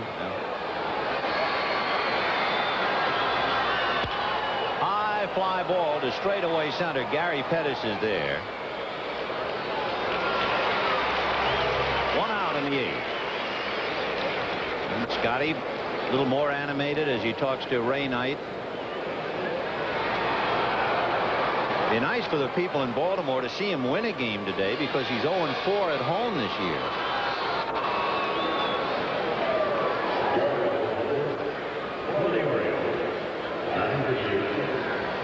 Larry Sheets will give way to Lee Lacy. So Lacy will hit for Sheets against the left-hander Chuck Finley. Lacy, among other things, bothered with a hamstring pull.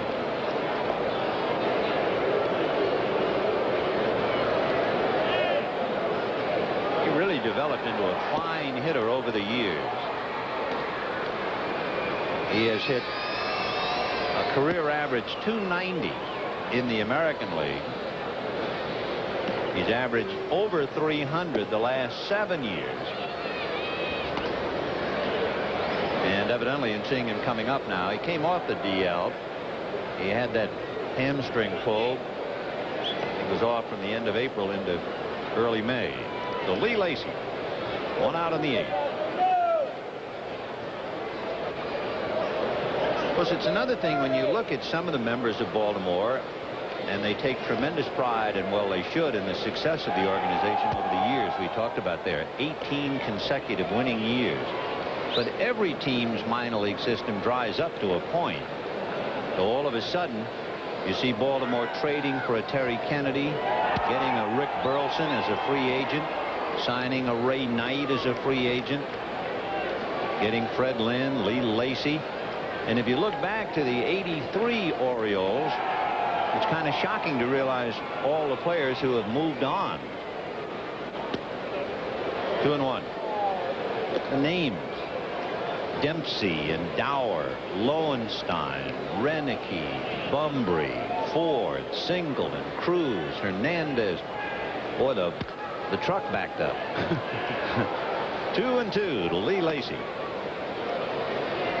Gene Mauch is seeing fruits of the minor league organization and their fruition, as a lot of kids are now coming up to play for the Angels. They have gone the other way from the veteran player to the youth. 3-2.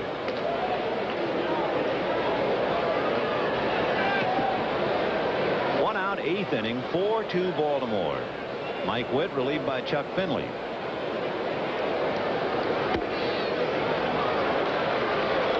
So Lacey draws the walk.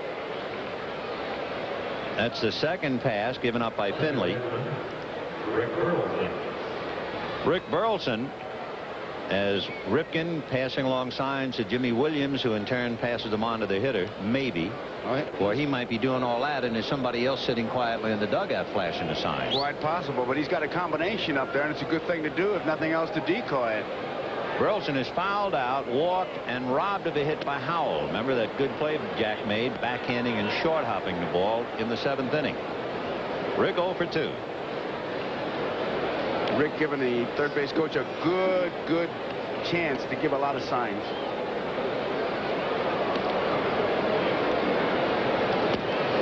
You know, for a long time, Baltimore would come out to California and do well, but they are struggling. Here in Anaheim, they've lost 8 of their last 12. And if you go back to last May, the Orioles are having a terrible time when they come to the state of California.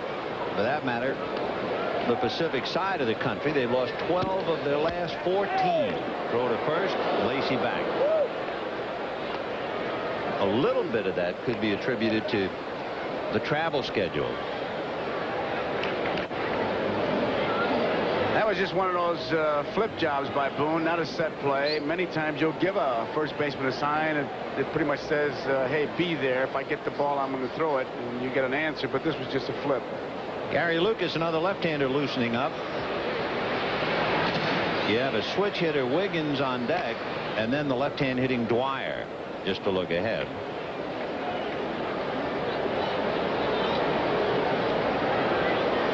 (3-0) to Rick Burleson.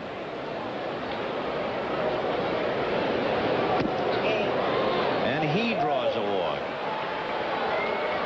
So suddenly Finley has walked 2 in the inning and 3 in 1/3 of an inning.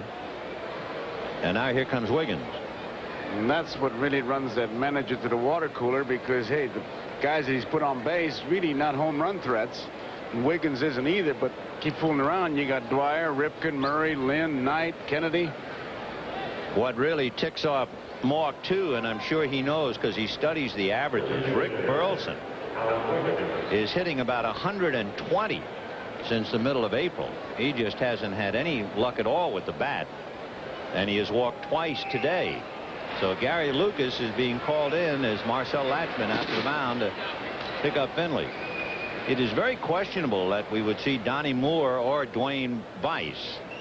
We'll be back after this.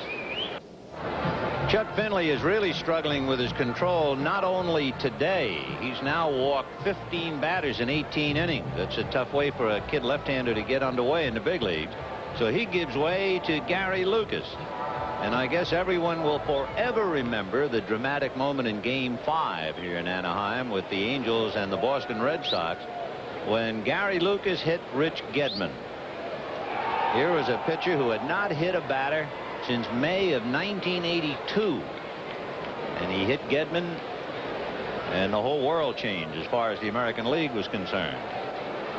Baltimore trying to change it for more, and Alan Wiggins turning around to hit right-handed.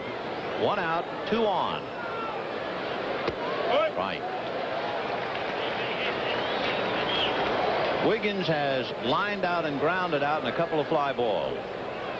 Gary Lucas 0-1, and he's had a lot of trouble giving up a lot of hits. He's averaging 2 hits allowed per inning. Fouled away. So because of that, with the hits and throw in a few walks, and he comes in with an earned run average of almost 13. Gary's a local boy, born in Riverside, lives in Escondido, and he has Lacey at second, Burleson at first, and 1 out.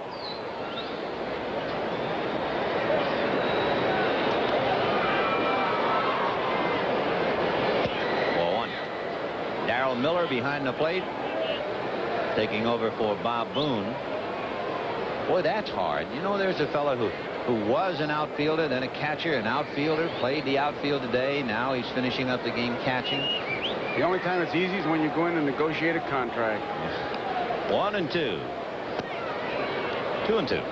Especially with the 24-man roster, he becomes very valuable to be able to come in from left field and go behind the plate. Oh, I should say. So Darrell Miller started the game in left, now behind the plate for Boone. Lacey and Burleson with 1 out, 2-2 the count. Fouled away. Gary Lucas, you might remember, came up in the San Diego organization. He pitched with the Padres, from 80 through 83. Then he went over to Montreal for a couple of years and eventually acquired from Montreal. And the O's are watching him, leading 4-2. A shot on the ground to McLemore, quickly to Schofield, too late to Joyner. That was just sheer speed that made that play because it was handled perfectly on both ends. Schofield came flying across that bag. The infield slowed the ball down a bit. The grass is high. McLemore gives Schofield a good ball to handle. No way the runner could get to him, but Wiggins, great speed, makes it. McGregor doing the cheerleading. Yeah. He's still on that bench. Give you an idea, if McGregor does win the game, he will have beaten the Angels 20 times in his career. Most victories against any team in the American League. So they'll keep an eye on Wiggins at first. Wiggins has stolen 7 out of 11. Dwyer grounded out and single flied out and homered.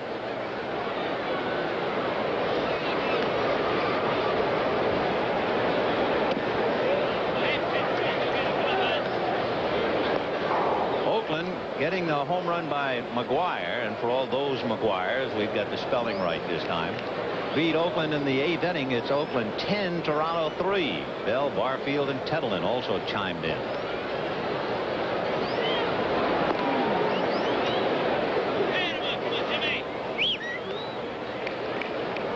Wiggins and Lacey. Lacey at third.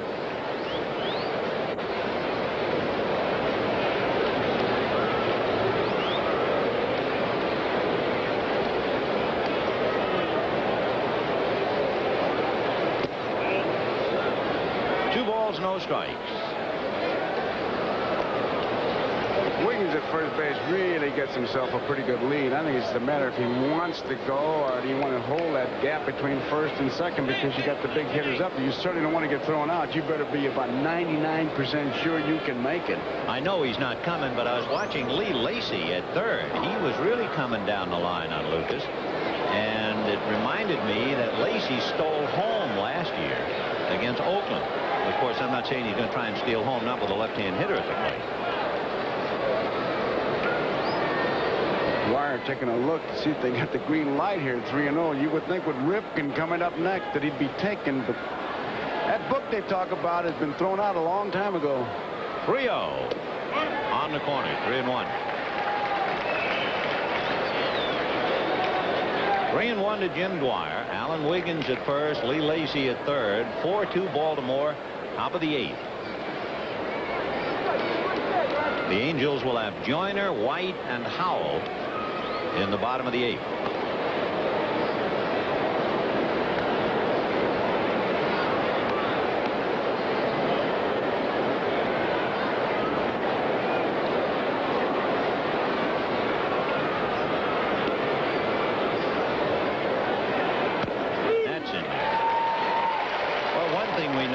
Wiggins will be going, and Joyner is reminding Lucas that he is not going to be on the bag. The third base coach reminding Lacey, hey, now, if it's a ball, you stay right here.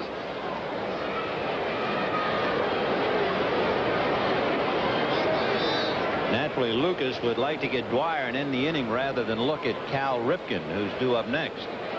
So this would be the best he has.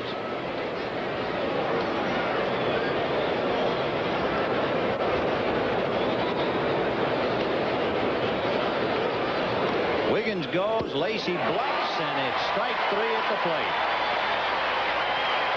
So Baltimore leaves 2 birds out there on a limb, and it's still 4-2 Baltimore.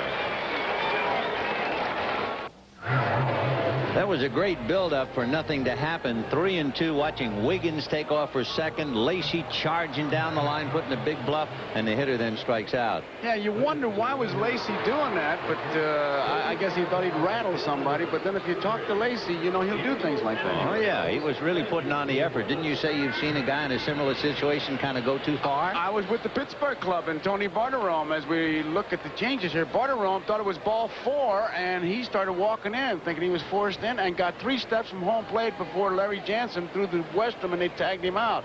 But he almost made it.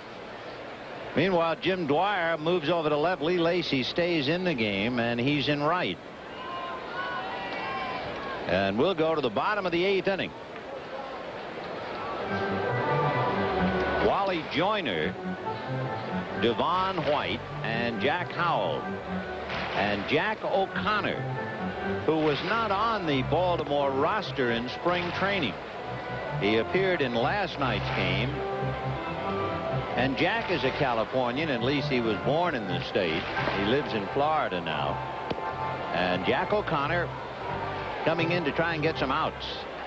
So Dixon worked briefly last night. Ken pitched to 1 hitter, and it was Devon White who singled in the winning run in the 10th. Then Dixon came in today and pitched to 2 hitters, walked 1, and got Downing to hit into the double play.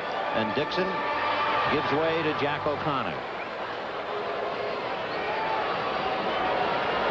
Naturally, when you look at the Angels due up in the 8th, Joyner left-handed, White a switch hitter, and Howell left-handed, you can understand the move. Wally Joyner, fly to center, pop to third, single to right. 1-1.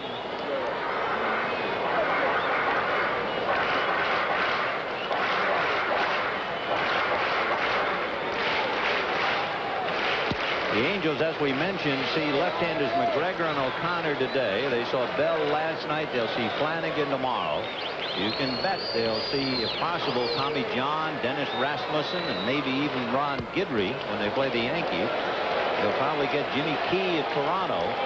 It is a left-handed move put on California. On deck, Devon White. 3-1. Ball into shallow left center. Lynn coming up for it. 1 away.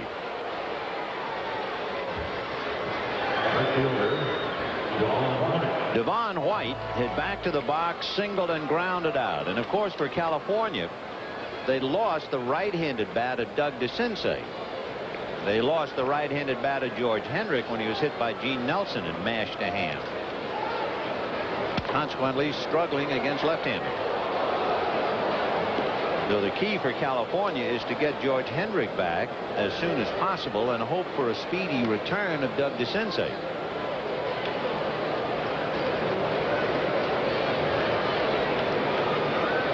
Another left-hand hitter, Jack Howell, on deck. 1-1.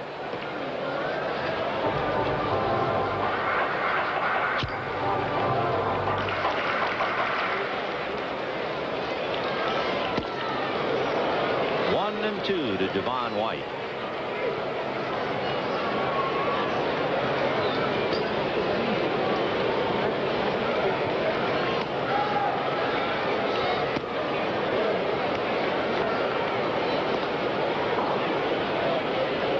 O'Connor, 6'3", 210.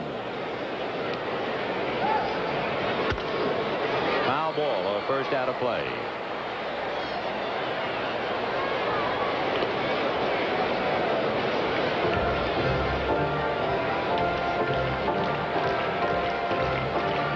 The 8th inning.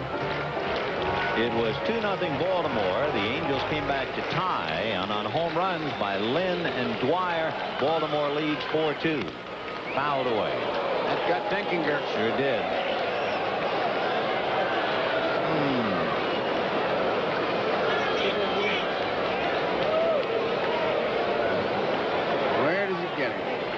breaking ball inside. Rattled around inside the shins, it looked like. Yeah, it came up out of the ground. I think it struck him somewhere inside the right leg. That's why he lost his balance. It just clipped him.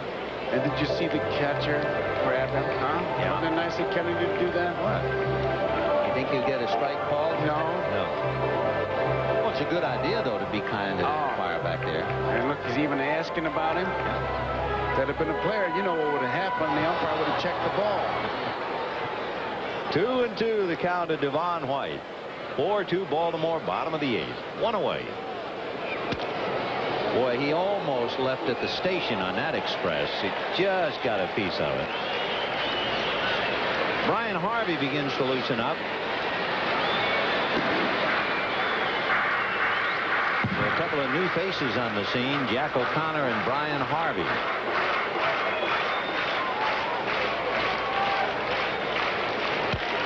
Fouled away. Hey, he's fouled off some pretty tough pitches. As you see the various new faces come along, it's interesting to think back when Baltimore beat California in 1979 for the championship. The only member of the California team still here is Brian Downing. Come back, they're going to have to break the news. He thought maybe I'll get away with it if I just keep running. Maybe they'll let me go to first. That was a foul tip. There's a foul tip. And Kennedy held it. He thought he was going to get ball 4. Maybe. So down goes White. I'll just keep going to first and see what happens. Maybe nobody will notice. Oh. Excuse me, I'll make a Pardon me. turn. Yes. Oh, well, nice try. 2 down in the 8th. And Jack Howell finishing up for Doug DeCinces. Howell walked and flied to center, takes a strike. 0-1.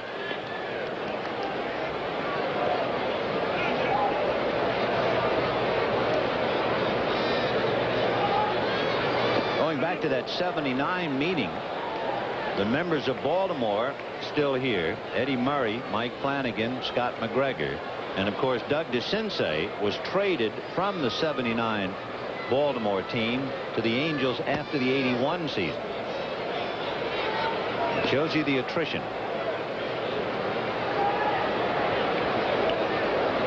And Gene Mauch trying to catch the golden ring yet again. Down goes Howell. A very quiet inning as Jack O'Connor strikes out 2 of the 3 men he looks at. And at the end of 8, 4-2 Baltimore. Dates and time out of the past. Kind of a memorable day, particularly for the Baltimore team and Jim Palmer in particular. 22 years ago today, Jim picked up his first and hit a home run as well. And for Brian Harvey, called up from Double-A. Boy, that's a jump. Brian Harvey, 6'3", 190-pounder. He's 24 years older. He will be in June. From Chattanooga, Tennessee, and lives in Sherrills Ford, North Carolina. Ever been to Sherrills Ford? No. No, I didn't like the pace. It's too fast for me. The attendance today, 35,463. 35,463. They have not had very much to cheer about. Baltimore got 2 in the 4th inning on 4 hits. Dwyer single, Ripken doubled him to third. Murray's fly ball got Dwyer home. Lynn single picked up Ripken. In the bottom of the 4th, a base hit to White and a walk to Howell. A pickoff play after White had stolen second hit him, and White scored. And then Howell scored on the single by Bob Boone. But in the 6th inning, Lynn homered. In the 7th inning, Dwyer homered. And it is 4-2 Baltimore in the 9th, and you're up to date. Ripken grounded to short, doubled, singled, and flied out. The double was in the 4th inning and set the stage for the 2 runs.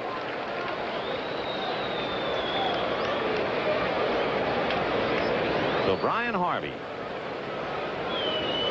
making that big jump from Double-A.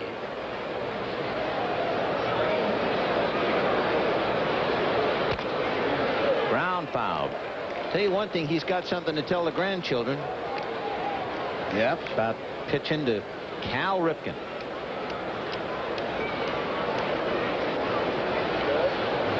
He's another one of those pitchers, it looks like, Vin, where they try to get a little extra leverage by really turning their back to the batter. Kind of curling up. Yeah, tough to pick up that ball.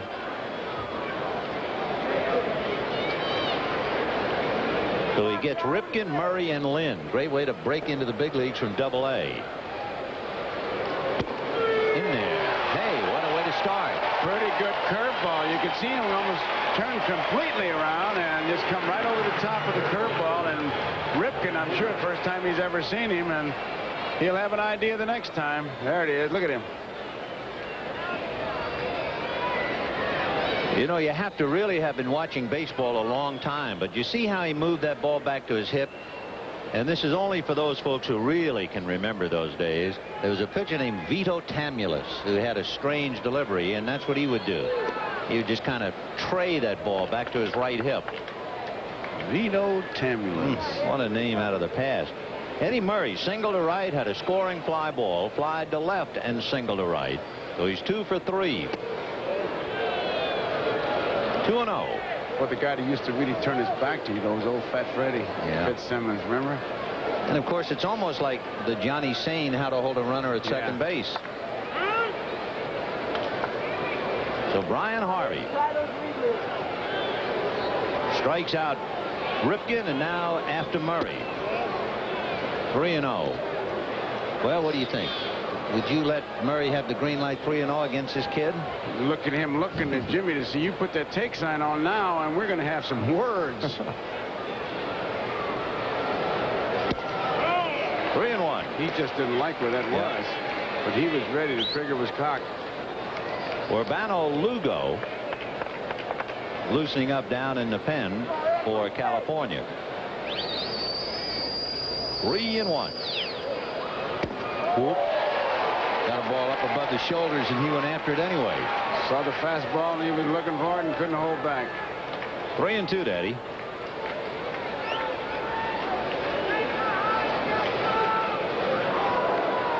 On deck, Freddie Lynn, who has hit a home run today.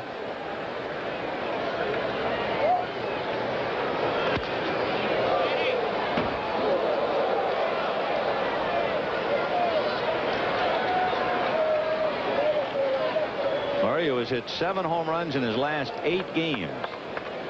It's about as hot as you can get in the big leagues.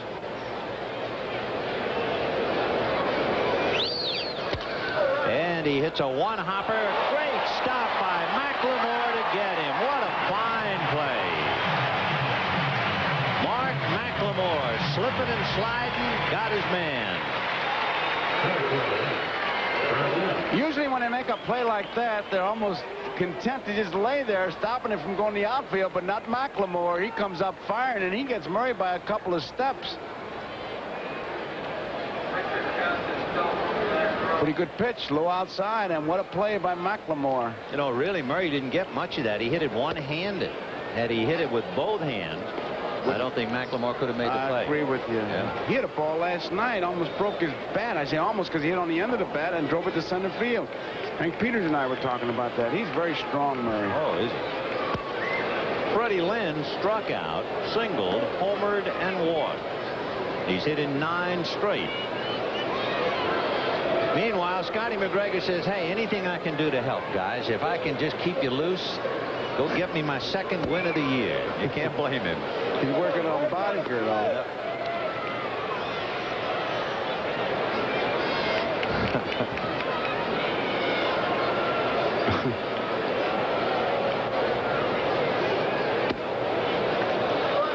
And there's ball 4 to Lynn.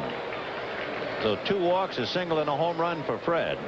And the batter will be Ray Knight. So it's been Witt, Finley, Lucas, and Harvey. And Mike Witt was charged with all 4 runs. Knight lined to left, flied to left, popped up and struck out. 0 for 4 and fouls it away. 0-1. When the Angels come up in the bottom of the 9th inning, they're due to send up Darrell Miller, Dick Schofield, and Rupert Jones. And that would be against left-hander Jack O'Connor. Oh, to the backstop, and down to second base easily goes Freddie Lynn.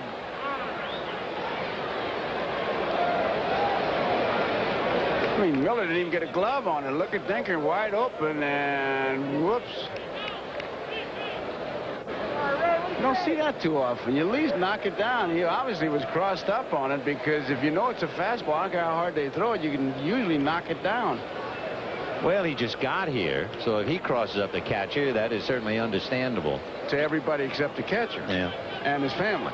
I remember a pitcher traded to Pittsburgh, and we made a trip and got in there and said, how's everything? You know all the guys? He said, I don't even know all the handshakes.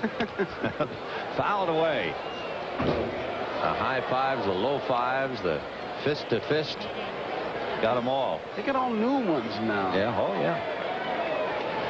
What was that one? Was Cangelosi, one of them small guys trying to jump up to Parker, and he couldn't reach him? Pete Rose said it was the funniest thing he ever saw. He kept hitting him in the Adam's apple or something. I saw a piece somewhere.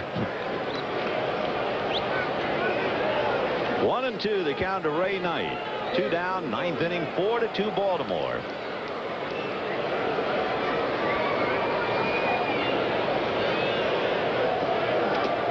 And that one is in the dirt and gets away. And Lynn goes to third. So you have a kid up from Double-A pitching to an outfielder catcher, and we have some troubles. He threw a 55-footer that time. Miller got in front of it in good shape, but just to carry him, he was in front of it, hit him right in the groin. That's one of those where you talk to the pitcher afterwards. Yeah, there are better things. You know what I was thinking about immediately? Is he wearing a protective cup? Oh, you can bet me. Well, I mean, he's playing the outfield. I don't for care 7 where he's innings. playing. If he walked in the ballpark, he's wearing it. I hope so. 2-2. Go behind that plate without one, and I'm telling you that you can go see the doctor between There have been guys who have done it. Not very long. No. Another one, 55-footer. He's overthrowing it now.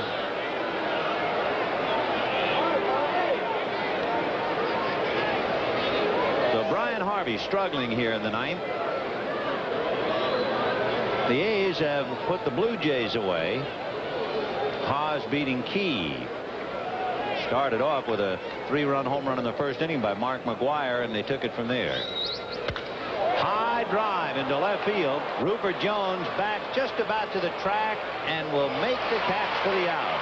And Brian Harvey has survived the inning, and at the end of 8.5, Baltimore 4, California 2.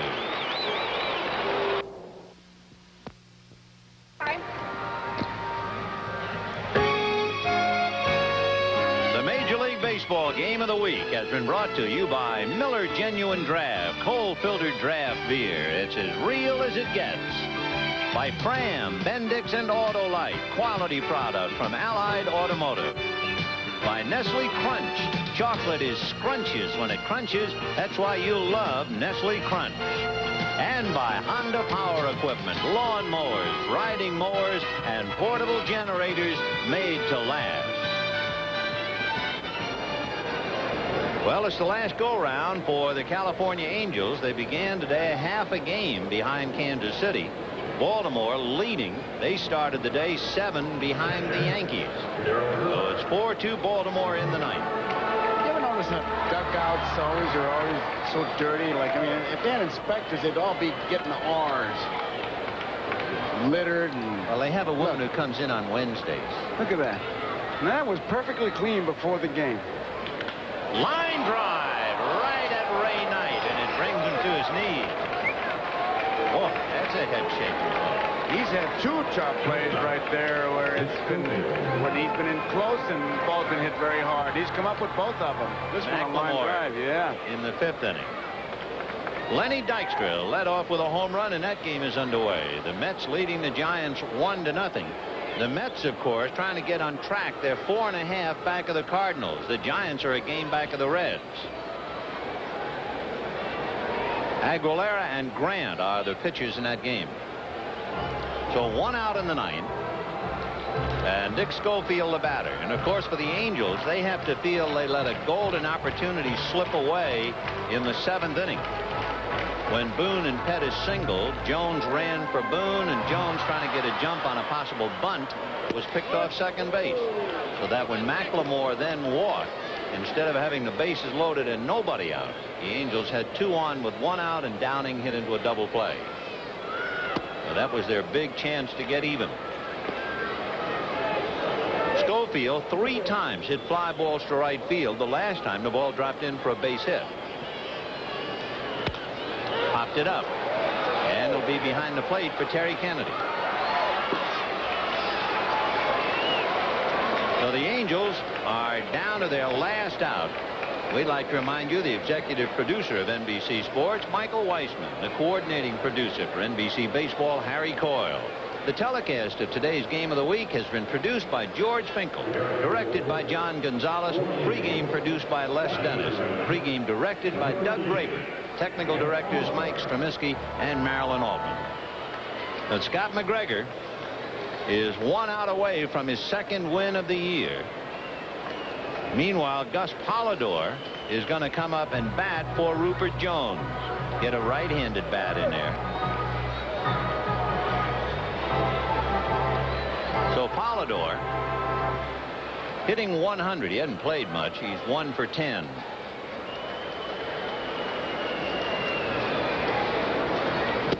Strike.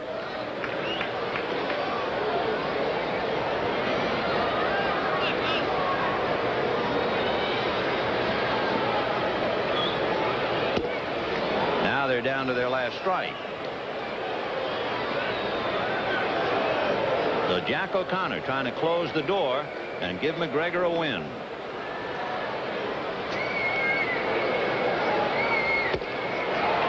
that does it for Polidor and for the Angels. And for Scotty McGregor, he wins his 2nd of the year.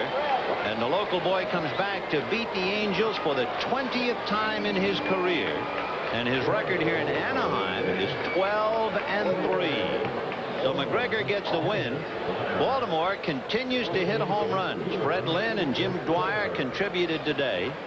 They now have 57 home runs to lead the majors, 29 home runs in their last 9 games. Well, this week's NBC Miller Lite Player of the Game is Scott McGregor. Miller Lite happy to present a check for $1,000 in the name of McGregor to the National Multiple Sclerosis Society. The losing pitcher, Mike Witt, 5-3, 0-1, 4-9 lifetime. And we'll be back after these messages from your local station.